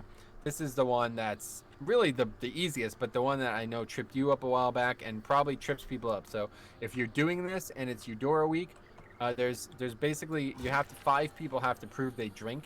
Effectively, it's the dumbest thing, but there's going to be like people they're giving out alcohol throughout the dungeon. One of them is right here. This is the easiest one. Literally all 5 people can just click 1. Even though it seems like you need to go to, like, there's 5 throughout the rooms. They're, like, all over the place, literally all over the place. Maybe they changed that in Season 4. I highly doubt it, though. But if it continues to work like it does in Season 3, there's just a person here. All 5 people have to have the buff at the same time. Something that happens all the time. 4 people get it. 1 person's in no hurry to get it. And then one of those 4 people dies to trash. They lose the buff. They come back, do the trash again, don't realize they don't have the buff. And then everybody's like, oh, what the hell? Why isn't it? Somebody didn't drink. So easy way to target your friend. See if he has the buff. If he doesn't, just be like, hey friend, why don't you get the buff? You know what I'm saying? In case somebody dies. Happens all the time. All right, but so, anyway, that's not the only thing that happens. Once you take one of the bosses out of the encounter, it also takes that mob type out of the encounter. So as you see here, it's tough to actually see it now. The mob should still be there though. Anyway. So the bilge rat is, I believe, I don't actually know the name, so this is why I didn't want to. One of these types of mobs are always removed. Okay, there's 3 types of mobs throughout the rest of the dungeon, and one of them is always removed. But for some reason, if you fight the pack before you kill the Council of Captains fight, it bugs out and they re-aggro. All right, so we might actually see that here. I don't know which mob types are which, sadly. But all I know is sometimes you're going to see some variants here. Oh, there we go. As you see, the black tooth. Okay, so that's the one. Yeah, they're just the names of them that you would. I don't know. I guess the bilge rat is probably Eudora. I guess I don't really know. But either way, you'll see a change. You'll fight slightly different mobs each week. Sometimes you'll. The big thing is when you skip the brine scales because they do a lot of damage. These brine scales do a lot of damage. And as you see, you just saw it there. The Knuckle Duster was originally green. It was originally friendly, but as soon as we aggroed the pack, it's bugged for some reason. If you haven't killed Council of Captains, he will become hostile as well. If you pulled this pack after you kill Council of Captains, you will not have that mob. So if for some reason you're way over count, just try not to pull, don't pull any extra trash. Go right to Council of Captains, then it'll save you some trash. We're pulling this pack for a very specific reason, though. You might be confused why we're pulling this pack. The number 1 reason is because it's going to patrol into the fight, effectively. That pat is going to start, put a mark. Gonna start against that pack over there. You see that pack over there? A lot of people might actually try to double up and pull both of those packs. PDs. I don't like to do that, but it's gonna patrol right to about here. That's pretty much the aggro range. If like closer than blue, you'll aggro. Okay, and this is a big problem because if you're fighting Eudora, she could jump all over the room. But either way, you're gonna want to pull that pack probably 9, unless it's not Eudora. Unless you're allying with Eudora, that you don't have to pack before you pull the boss. But the other reason, probably the more important reason you're gonna pull that pack there before we fight the boss, is because you want to have bloodlust for this fight. This is the second hardest fight, probably maybe one of the hardest fights in the game again, because of the scaling. Again, if you're doing it on a low key, it's very, very easy. If you're doing it on a high key, it's very unavoidable physical damage, and it's going to do a lot. So just clear this out. Basically, you would the way the route would go is you would lust on the first boss, and then it would take you only about 6 or so minutes to get here. So then you'll clear the rest of the trash leading up to this, including those yellows, which can be pesky. You definitely want to fight those yellows before you fight Eudora. You don't want them on you, especially with some affixes. And again, you're going to see here, Blacktooth Scrappers. These mobs are green currently. That means they're friends, but they're not our friends for long. Watch what happens when we fight the pack. They're going to become... Okay, just edit that part out. No big deal. Anyway, it doesn't... It's bugged. It's bugged. Like I was... Listen, I'm telling you, it's bugged, okay? It doesn't always work. But anyway, I believe a lot you. of the times... Yeah, anyway, they're going to be bugged. It doesn't really matter. This is like such an inconsequential thing. I'm not even talking about it. Just in case you're... Every once in a while, when you fight these mobs, you're going to see them aggro. And it's because if you don't pull the console captains, it bugs out. But anyway, typically what happens here is, in a normal key where everything's going well, we normally have to pull about 5 packs extra before we have lust up. So it would be the pack that this pro that we talked about, this stationary pack, this big guy here, and then the pack over to our right here. So we're gonna pull the big guy, make sure he's by this rock. If he's north of the rock, he will aggro the harpooner when he aggros, and you don't want that, obviously you don't want to fight that pack yet. So yeah, just kill this guy. This guy is actually really dangerous. The ground shatter is much bigger mechanic than it looks. As you see, I was actually out of it on my screen, but I still got hit by it. It's a 0, and I'm 451 eye level, so it's not a big problem. But it's gonna do a knockback, and it's gonna do a lot of freaking damage. So you want to be about maybe 5 yards out further than the animation ending looks, because it will hit you. And then he's occasionally gonna throw a rock at a player, which you saw there. If that hits you, it's gonna do a lot of damage too. Don't get hit by this thing. Again, we're probably, yeah, there you go. See, it happened that time. The mobs all came back, so we got a pack of 5. If you don't, you know, a lot of times this is like the swing pack. If you you kill Eudora before you pull this pack, then you've just lost probably about 3 to 4% count. Not a problem at all. But again, the Buccaneers, they're gonna do this spinny mechanic. You want to stun that, you want to grip that, you want to ring anything that can stop them. AoE stun makes people block. You can paralyze them as well to stop them. It's going to do a lot of physical damage to anybody near them, going bananas as you see. So there you go. As Pop demonstrated, Master interrupted it. That's excellent. You just want to make sure that's interrupted. And then the Knuckle Dusters, they're going to need to be interrupted as well, which is a regular interrupt. But that's it. Trash is done now. We're ready to fight Eudora. So let's talk about this boss here. This boss is very, very difficult when Eudora is present. The 1 out of the 3 weeks when Eudora is not present, probably the easiest boss in the game. Really, really, really easy that week. But the 2 other 3 weeks with Eudora present is very, very dangerous. Long story short, she does an unavoidable pistol shot mechanic. Unlike the first boss, cannot be avoided. Doesn't actually do as much damage as the first boss does, but it's also being nerfed. Okay, so again, Season 4, it's being nerfed. You're not doing like a 20 in Season 3. You're probably never even going to realize this is that dangerous, and it's going to make the fight a lot more evenly dangerous. So long story short, Eudora is the hard target because she's going to jump all around. She's going to see it today here. She's going to jump. Basically, here, I'll put some markers. She's going to jump to one of these areas in the room, okay? It's either going to be there. It's either going to be there. It's either going to be there, or it could be over here, okay? Well, it's not actually. If she jumps to any of these 4 areas of the room, wow, okay, I'm messing it all up. Anyway, if she jumps to any of these 4 areas of the room, she has the potential to accidentally do something bad, all right? If she jumps to this side of the room, you might accidentally aggro this trash, okay? That could be bad. if she jumps to, let's just go to blue first. If she jumps to blue, I've seen this happen a lot recently. She might reset, okay? Basically, if anybody has stood on this rock, there's actually a document out there that shows all the different spots that might cause this boss to reset somehow. But if anybody is standing on any of these rocks right here, or basically outside the arena at all, like if you leave and you're in the rum quarter, it will reset. If the boss crosses in the rum quarter, it will reset. So as you see, literally just crossing this little wooden plank here is enough to reset the boss. And she's going to be standing like right here. So hold your breath. This happens to me pretty often. It actually happened to us twice last week when we were... The other thing that could happen here is that red or skull, she might jump here and you might get knocked out of the arena. Well, long story short, probably not going to happen. I'm just letting you guys know. This is thorough as I can be. Alright, so that's your door. When she jumps, also, she shoots fire. Very easy to avoid. Just run behind her. If you get hit by it once, it's probably not a problem. Now, Jolly is the guy that I hate because he is very, very, very annoying. I believe for the longest time his mechanic was bugged. But I think it's fixed now. I haven't seen this happen in a while. But he's basically, he does two things. He's either going to charge to a person and he's going to hit a big AoE damage. So whoever gets charged to, make sure you move. Main mechanic that I hate is he's going to throw this giant I think it's called whirlpool of blades. Throw this blue spherical blade thing out. It's going to rotate. And he needs to get it again. When he gets it again, it goes away. That's how the mechanic's supposed to work. The problem is he's charging all around. So it's going to track to him. It's going to try to get back to him. So for example, if it gets thrown over at red, he's over by blue, it's going to take a while to get back to him. But by the time it gets close, he might then jump over to purple. Now, it's going to take even longer to get back to him. He's going to throw a second one out. Now there's going to be two. This is a big problem because if you get hit by them, you take a big chunk, probably about 30% of your health and nature damage, and it knocks you back. Guess what I've done?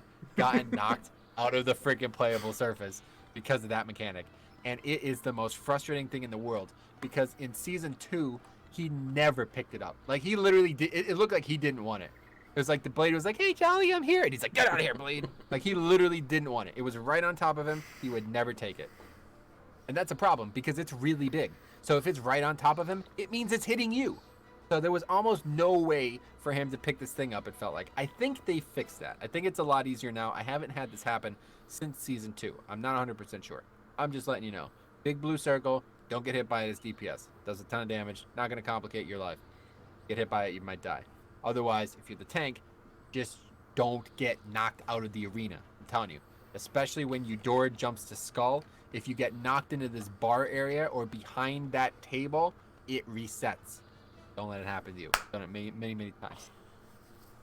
And then the other boss that we don't have up this week is Raul. He's probably the easiest one to deal with. He only does two mechanics again. He's gonna put a barrel over your head, and you're not gonna be able to see. You're not gonna be able to see. You're gonna be like, I can't see. Help me, help me. Somebody's got to break the barrel. They attack it. It's damageable. You just break it. It can also be freedomed off. Really good thing to have a paladin in this dungeon. A lot of cases for paladin utility in this dungeon. You could bubble, bop, or freedom it off. It will go away. Okay. I think you could probably do immunities like Ice Block as well if you have it. And then the other mechanic he does is he slams the ground with his own barrel, and it does probably about a 30, maybe like a 20-yard radius of damage. And every time you get hit, you get knocked back. So if you ever get hit on this fight when it's Raul and Eudora, it means you got hit by an avoidable mechanic. That's the big difference. You should notice that because that does a lot of damage. And if you get hit by even a single tick of that mechanic while Eudora is targeting you with her pistol, lights out, boys. Get a res. So very complicated fight. You're never going to fight all three of them at once. So just notice. There's also one other thing. One more thing. 2 out of the 3 weeks. Let's not complicate it. Just 2 out of the 3 weeks. This guy here, this Rummy Mancomb, he's going to throw drinks onto the ground. It's going to be a little gray circle. If it hits you, it buffs you. If it hits the boss, it buffs the boss. I think there's like 3 or 4 different drinks. 3 of them are either haste, crit. Maybe it's just those 2. Maybe just haste and crit. If you get that, it's good. If the boss gets it, it's bad. So you want to try to move the boss with damage healers. You want to get it. And the third one is a dot. You don't want to get that one. And the only way you know is with a weak aura. There must be some way you could tell without the weak aura. I have no idea what it is. I just have a weak aura. It tells you which one it is. So if you don't have the weak ore and you have no idea which one you're picking up, don't even pick it up. And if you're the tanks, don't even let the boss pick them up. But ideally, the dot one will hit the boss. You want to move the bosses on top of the dot one, and you want to have the the players away from it. So complicated stuff. Something else I didn't bring up is what the actual allied bosses do. But luckily, it's Raul this week. This is the only one that actually matters. The other two don't really do anything, but Raul does something very important. So you're going to see it here. So let's finally kill the boss. It's a complicated fight, but as you see, the Potter shot is on me. That's a very dangerous mechanic. So you always want to target Eudora. Eudora is always your first target. There you see the cutting surge. That was the charge mechanic. Now Eudora is going to leap away and it's going to shoot fire damage. AMS it if you are blocked. Otherwise, get over to him as fast as possible. See, here's this freaking spinning nightmare. If this hit me right here, I'm going to get knocked out of the arena and it's going to reset the boss and I'm going. Luckily, I used S advanced to prevent. Beware. Also, something that we noticed early on in the expansions, the higher the key, the more knockbacks do. Like, they actually knock you back. But here's the main mechanic I want to talk about. That gray circle there. As you see, I'm not actually getting knocked back. It's 0. Anyway, this gray circle is a DPS increase. A 15% DPS increase.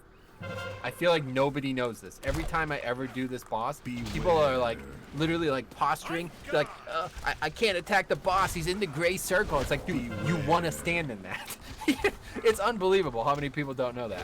So if Raul is your partner, if he's your friend, if he's your ally, if you were like him and Cop best friends, you stand in the mechanic. Look, I get damage. 15%. Cop stand in it. Come on. He's our friend. There you go. Look at that. 15% more DPS. Don't move out of that freaking mechanic. The amount of times I see people avoid that mechanic is absolutely insane. So when Raul is your friend, the dude is AFK. He's not throwing beers. It's only when the other two are your friend.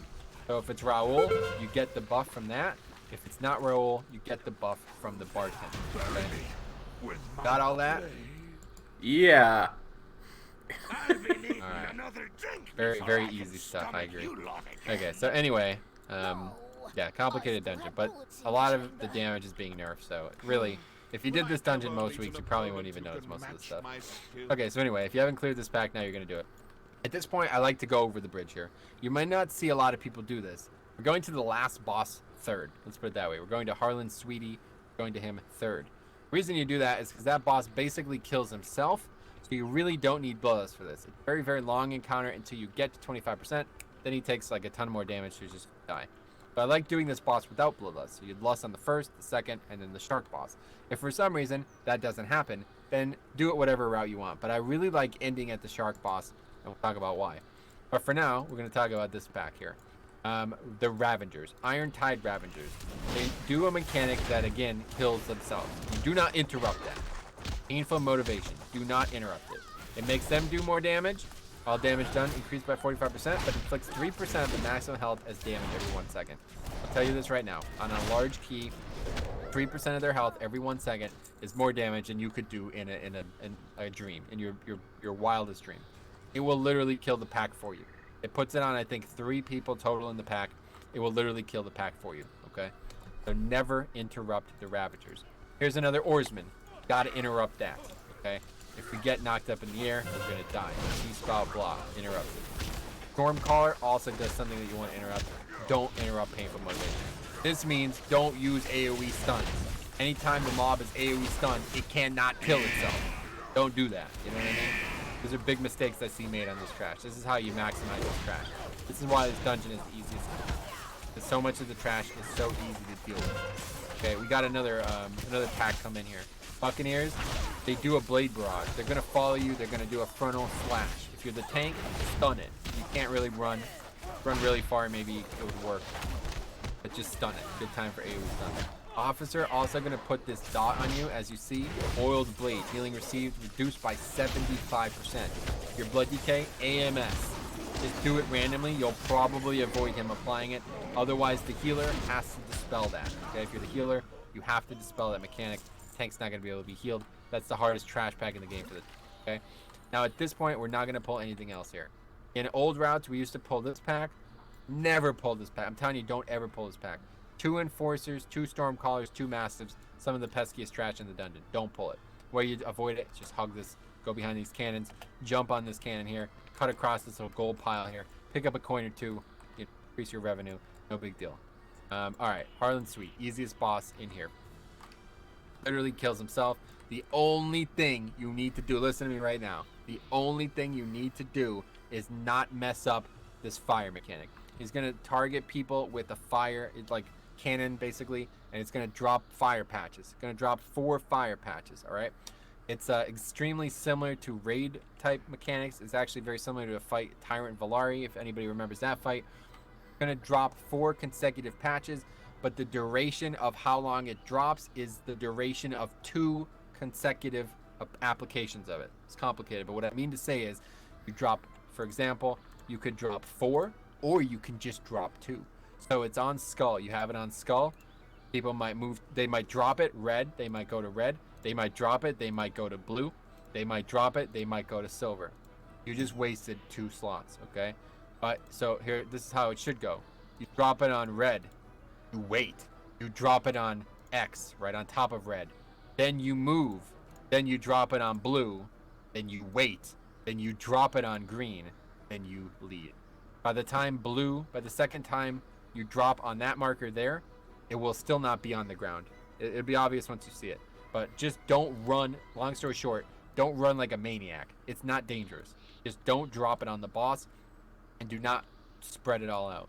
The big problem here, though, is that halfway through the fight, he's going to start applying all of his mechanics to everybody. He's going to do it multiple times. So at that point, 4 people are going to get this fire mechanic. It's always going to be on you as DPS. Every single time it goes out at this point. The first time, it's only going to be on 1. 50% and under, it's going to be on every single person. The way you do it then, you drop it all on one side. So everybody, the boss is tanked at skull. Everybody kites from skull to red in a line, okay? Then I move the boss over here. The next set of mechanics, you drop from blue, take it to green, okay? Again, in a straight line, not side to side. Never, ever go from blue to skull, skull to blue. Never go in that direction. You're going to run side to side. By the time blue's fire is down, skulls will be gone. So you move back and forth every time. Very, very easy. Easiest fight in the game. We got people who 2 years later still don't know how to do this. Unbelievable. If we got 4 people all spread out and they're all running around in circles dropping this fire, you literally have nowhere to stand. I'm tanking. I don't even care. I'm standing in the fire. You guys are on your own. Do the fight right. I'm not going to deal with that. It's the most frustrating thing because the other mechanic is a knockback. You can't really avoid it. It's a mechanic on the fight, but it does almost nothing. But I cannot get knocked back here. I can't actually get knocked off this. So this is where I'm going to tank the fight the whole time. And you're probably going to stand here too, just so you don't get knocked away from the boss. Don't worry about that part, but either way, that's why you want to tank him on this little plank here. A lot of people might want to tank him in the middle of the room. They can't because of the trash. You don't want to tank him there anyway. Even if that was clear, you still wouldn't want to tank him there. Okay? So this is where you always want to fight this boss. Alright, anyway, let's kill him. But yeah, and then sub 25%, he does like, I think it's like 50% more damage. Nothing crazy. Just, he's going to hit you harder, and you're going to hit him way harder. So that's the time. If you have a trinket that is like an execute trinket, you want to save it for that. You want to wait until he's casted the ability though. He goes from 25, like at 25 he starts the cast, and once he finishes the cast, he's going to, perfect. I think that's exactly how you want to do it. I think you did get hit by a little bit of 1, but that's exactly how you want to do it. 2 puddles, he actually only dropped 1, so that was even better than most people. Anyway, so now it's 50%. Now he's going to target both of us. As you see, he's going to cast an ability. Maybe he doesn't even cast it. Yeah, loaded dice, all hands. It's only putting on a user. But anyway, so at this point, it's normally on everybody, so keep that in mind. It's going to start basically the mechanic is going to happen to everybody instead of just to one person. Oh, also there's an ad that spawns. It's so inconsequential that I literally didn't even think to bring it up. There's the other one. Loaded dice, mana war. Attack speed increased by 100%. All damage taken increased by 100%. This is where you would normally. If you have some type of execute though, just be aware that he doesn't actually take 100% more damage until he finishes the channel. So this actually happens all the time with spore pods. That's right. And you got a key. Congrats, bro. What is it? A 4? All right, it's a 6. 6. Anyway, Yeah, this ink pod trinket is actually, like, if you're still using this in the future, below 30% health. Actually, I guess it must be 30 that he does it. I'm not really sure. Oh no, above 30% health. I don't know. Anyway, basically you want to just wait until he finishes the channel and then push him, because then the ink pod's going to do 100% more damage. So anyway, at this point you're just going to hop over those barrels there. I always get stuck for some reason. Let's have something to do with an orc, because I never see any stuck. And then you're going to come around. I always get stuck on everything. Yeah. But you're a panda. That makes sense. Now in season 2, I like to go straight through here. You pull this pack and then the crusher, and then you're going in there.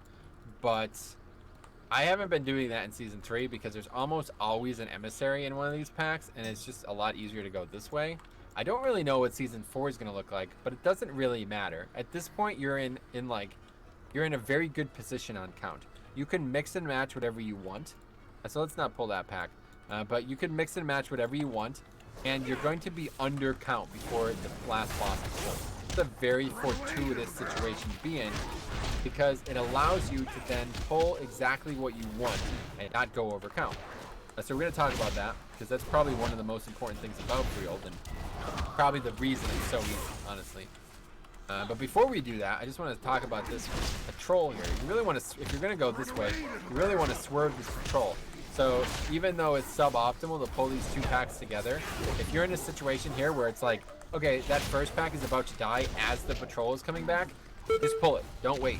You know what I mean? Because then you're going to be sat here for like 30 plus seconds waiting for that to patrol. That's if you go this way. In season 3, you're not going to go this way. You can skip that pack when it's at this end of the apex. When it's up there, you can skip it. But it's a lot easier to skip it when it's at this end of the apex. Basically, you have to make sure that it's still going that way. Once it stops, it's going to turn around really quick. So just get by it really quick. Okay, so now we are into the Ring of Booty. All right, very comical little area here. Very famous little area as well, because there's about, I think it's almost 2 minutes of RP. No matter what you do, you cannot... Well, there's some small optimizations, but 90% of it is going to be dealt with. You're not going to be able to skip it in any way, okay?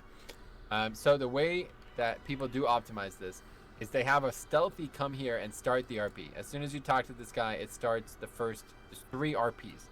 Starts the first RP.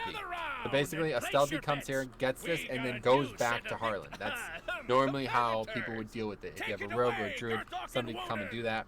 It's kind of a big deal, actually, and I'm going to show you why. It's not the end of the world if nobody does it, and it's definitely not worth doing it if you're looking to make a big pull out of the gate across the bridge, because having only 4 players for that is not good.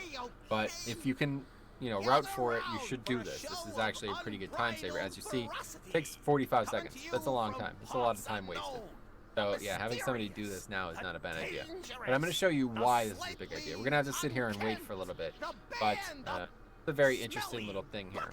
Basically, once the RP is done, it's going to summon a pig. Like, we have to pass 3 trials to get through this. The first trial is collect a pig. Pretty crazy, but that's what it is. The second trial is kill a turtle, who is not a boss. It's trash. Technically, it's fortified. And then the third one is kill the shark boss. Okay. So the first one is actually potentially the biggest time waster. Because if people don't do this right, so you see this pig running all around. It's meant to be difficult to get. But check this out. The longer the pig is active, the longer, that doesn't actually show up. But anyway, I was targeting the mob, but it doesn't. Anyway, the longer the pig is active, don't click it.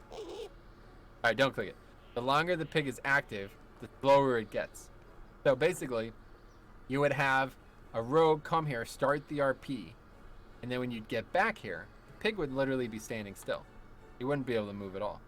So we're going to watch that happen. And that sounds like it's cool. Like it's, oh good, you just click it. It's easier now. You don't have to chase it around. But it's actually a much bigger deal than people realize. Because just like if you did Shadowpan Monastery Mythic Challenge Mode, when you had to click this spirit, you needed to click 4 spirits at a time.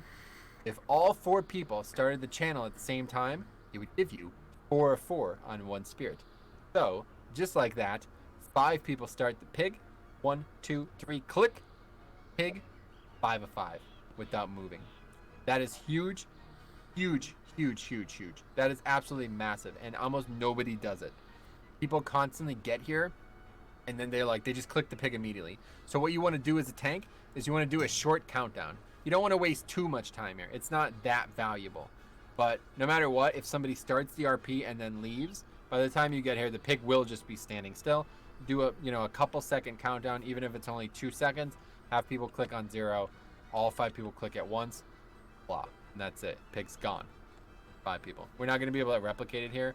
But as you see, he's getting so slow. I mean, we don't really need to replicate it. Actually, yeah, I guess we can let's just wait a little bit. Before we do that, let's talk about the trash, okay? So just fast forward, pretend we've done all this while we're waiting here. So while we're waiting, there's going to be a lot of trash needed at this point still. You're usually at about 80-some%, okay? Now, the turtle that we're going to fight is going to give, I think, about like 2.5%, okay? He's actually up there. Ludwig von Tortolen, that's him there. He gives a couple percent. I think maybe it's like 1.5%, 2%. I don't really know. But just be aware that you want to have about 1 to 2% left before you kill that guy, and then he's going to end the trash, okay? What I like to do is I like to pull this big guy here, Iron Tide Crusher, and then one of these small yellow packs. Again, these yellow mobs give about 0.5% each. That's really about 4-ish free percent. So I'm going to D&D here. I'm going to pull this, okay? Watch out for sanguine, for bolstering, for things like that. Explosive, necrotic.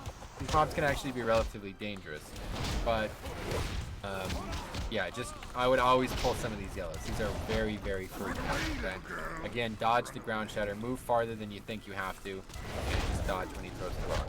Now, the reason we're doing this now is actually kind of important.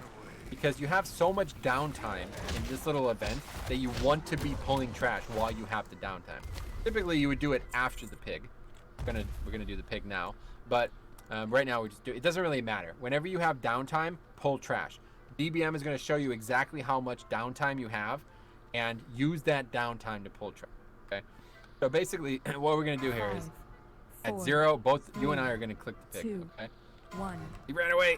All right, there you go. So either way, we got 2 out of the 4, and you're just going to have to continue to chase him because there's only 2 of us. But if all 5 people did it at once, done. It's over. Okay, so I just wanted to show you that because it's pretty important. Now we have another 30 seconds, so we're going to pull another pack of trash, okay? And again, just get any type of count you can get during this time.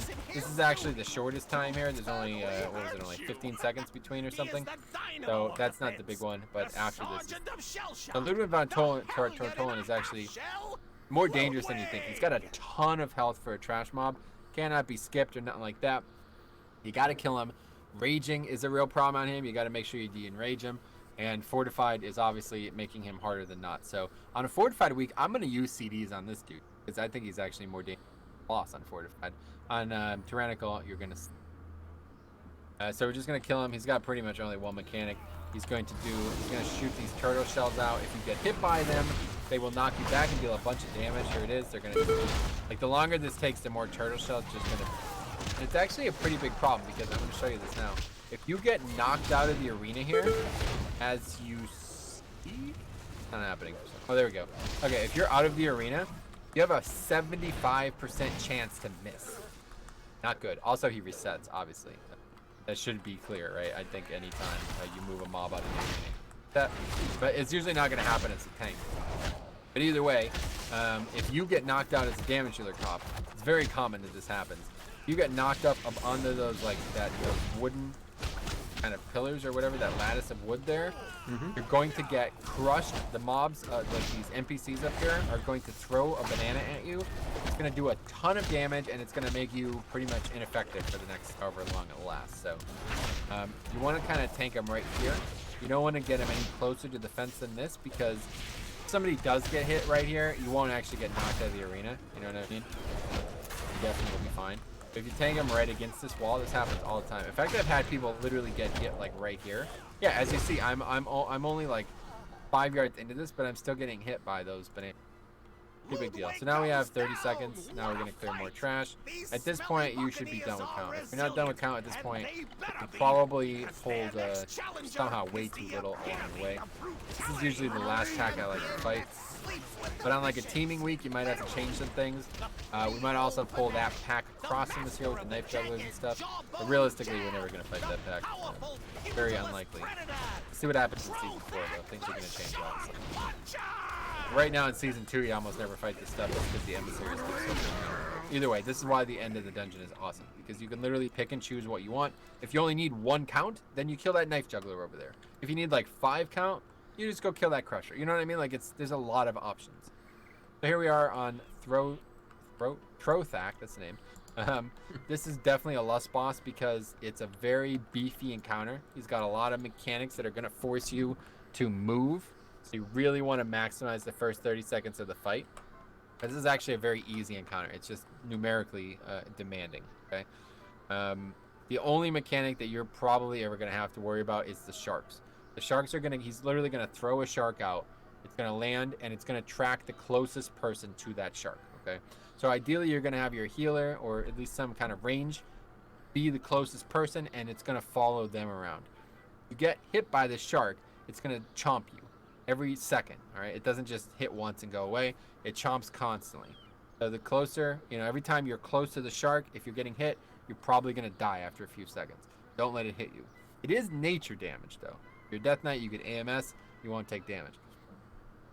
But the way you deal with it is there's like red pools on the ground. You run the shark through those pools, then the shark gets stuck, okay? Ideally, that will happen without your interference. Cop, you should never have to deal with this mechanic. But if you have a lot of ranged, or if you have very few ranged, very likely that he's going to throw it near you and might come to melee. If you ever see the shark right under the boss, just move. You're going to have to move. Unless it's a really low key, you do not want to take that. The boss eventually picks up the shark, so he's going to usually charge to the shark to get it. Might be complicated DPS wise, but if it's right under the boss, he's not going to move at all. Doesn't mean he's going to get it immediately. Shark is taken to the boss. It does not mean he's going to take the shark immediately. Still only does it so often. The only other mechanic on the fight, he does a whirlwind. That's it. Every once in a while, he does a whirlwind, does a ton of physical damage. If you have a defensive, you probably want to stay in. Because he's going to do this a lot. He's going to throw the shark, jump to the shark, and do this whirlwind, meaning about maybe upwards of 50% of the encounter, you're going to be moving away from the boss. Not ideal. That's why you really want to lust here, get this boss killed as fast as possible. So that's pretty much it. Let's kill him, and we'll see some of these mechanics. But definitely, since this isn't actually the last boss of the dungeon, it's a very mechanically light fight. As you see, there's the chum. He's going to throw the shark out soon. And it's going to go out on one of us, obviously. There you go. Shark toss on Cop. So as you see, it's going to chase the closest person. So you actually did something that you don't want to do there. You rolled away from it. That doesn't help. It's just going to go to another melee. Now it's never going to get out, you know what I mean? So you want to slowly walk it away. And now there's 2 out, you know what I mean? So basically you want a range to deal with this. It should always target a player. Hopefully it'll target a range and you tape. But otherwise, if it's stuck in melee, just kind of back away for a couple seconds, let it get out of melee. That's that. But for me, if it's ever on me, this is a good thing. I'm just literally going to AMS. It's not going to do damage for a while. As long as it doesn't then go to top. But you see this tornado, like the first set with Lust is still going to be up. You really just want to use a defensive there and just stay in. Because it's such a big DPS loss to have to run away from that. Outlaw rogues, they have a longer attack range with the talent. So they can actually attack even though they're outside of that whirlwind, they can still auto attack. So. But anyway, that's Freehold. Actually, probably the easiest dungeon in the game. It has the potential to be very, very difficult on some weeks. But any non-tyrannical week, this is definitely the easiest dungeon in the game. So what'd you think? Nice. It makes a lot more sense now. The biggest thing that had always kind of confused me was the 3 boss thing and pathing. Mm-hmm. But it makes a lot more sense to see it like this. I really like going right here, and that's probably what you mean by pathing. Yeah. It's probably confusing to go to the last boss third, but it just lines up really well with Bloodlust, and it's so easy to skip the trash up here that it's not. I don't see like any detriment to doing it. But a lot of the times you do this, you might not do this. Like, just be aware, it's not a problem if you don't do this. Okay, it's fine. But I prefer this because it means Lust is up for the shark instead. Lusting on this boss just seems like a huge waste of time because the boss is so freaking easy and he kills himself eventually. So another thing that maybe we should just talk about real quick is that you can actually skip this trash. If you put a gateway, I believe right here, you can use that gateway to get up to there. You know, skip it. The problem is this little pillar here is line of sight. So there's actually an extremely narrow margin. Like if you stand on purple, you'll realize it is not in line of sight of blue. So it has to be perfect and you have to click it perfectly too. Like if the portal is on purple, I have to like approach it from this angle, so it'll kind of take my character that direction instead of the other direction. So it's a little bit easier to just clear this pack that would be standing here instead, and put the gateway right here instead. Go up without any issue. But you don't really need to skip that pack. Like that's unlikely that you're gonna need. But anyway, that's Freehold. Like I said, easiest dungeon in the game most weeks. Been nerfed a couple times, or like been made harder a couple times. But they are nerfing the boss's real problem in here, so I think next season this is definitely just gonna reign supreme. You see this key, it's a nice. There's a lot of choice for movement and a lot of choice for count, and yeah, that's the thing that's really nice about this dungeon. There is a ton of choice for count. If you pulled every single, I mean, let's take a look real quick. There is so much trash in this dungeon, dude. If you pulled every single trash pack in here, you would be so freaking, you'd be 200% count. It's just like Motherload. Look, like I bet people don't even know you can come up here. Like nobody would ever come up here for any freaking reason. But there's all kinds of trash up here. Look at this.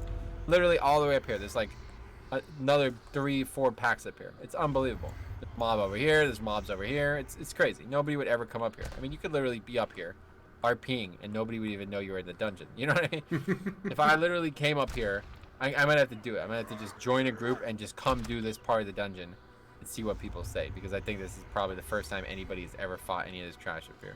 I might have to do it just for... I was stuck in the tree for a second. Yeah, don't get stuck in the tree. Alright, so anyway, that's it for y'all. Let me know if you guys have any questions. Otherwise, congratulations on the easiest key out of the 10. Absolutely. That's the video, guys. Peace. Cop out. Correct. And now I'm gonna die. Perfect. As it was intended.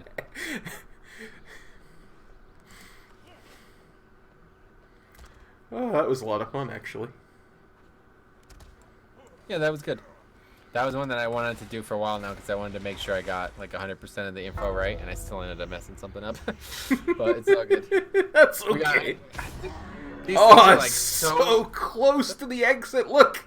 Oh, you died. Oh. These things are so minute, but I feel like if I'm going to make a video like this, like that's what people need to know, right? Like if you've never done this dungeon before, you might have no idea what's going on with that beer, like those boss thing, right? Like yeah, I bet that's probably what confused you the most, right? Yeah, you know, I think the time that I remember most, I was actually running it with Jix, and I was supposed to click on a barrel of rum at some point, and I didn't know that. So they're like, Cop, you got to click on the barrel of rum. And I'm like, what barrel of rum? Yeah, you have to drink. So that's what I'm saying. You have to absolutely, all 5 people have to drink. And if they don't, like, you can't progress. So if somebody's just completely unaware, you literally can't do the dungeon. Like, this happens every once in a while. Somebody's just adamant that they've drank, and they haven't. And it's because they did at one point, and then they died. So you have to make sure. Yeah, I was like, I don't know what you're talking about. I told you I don't know this dungeon. They had to actually direct me and walk next to me to show me where the thing of rum was. So. Yep, you got it now, so that's good. So, let me just look at the chat. I don't think there were too many comments while we were doing it. Yeah. High Lord says, "Hey Metro, I knew it's Freehold they were doing next." GoFactual says, "Hey Cop." Your recommendation. Absolutely, that was it was High Lord that asked about for it. GoFactual says, "Hey Cop and Metro, great vids in the dungeons. Thank you very much. Glad you enjoy." Yeah, me too. So, well, guys, I think that's where I'm going to end the stream tonight. Thanks, Metro, for coming to do another dungeon video with me. I'll put it up tomorrow for everybody to watch. Good. And we'll see you guys later. Take care. Peace. Cop out.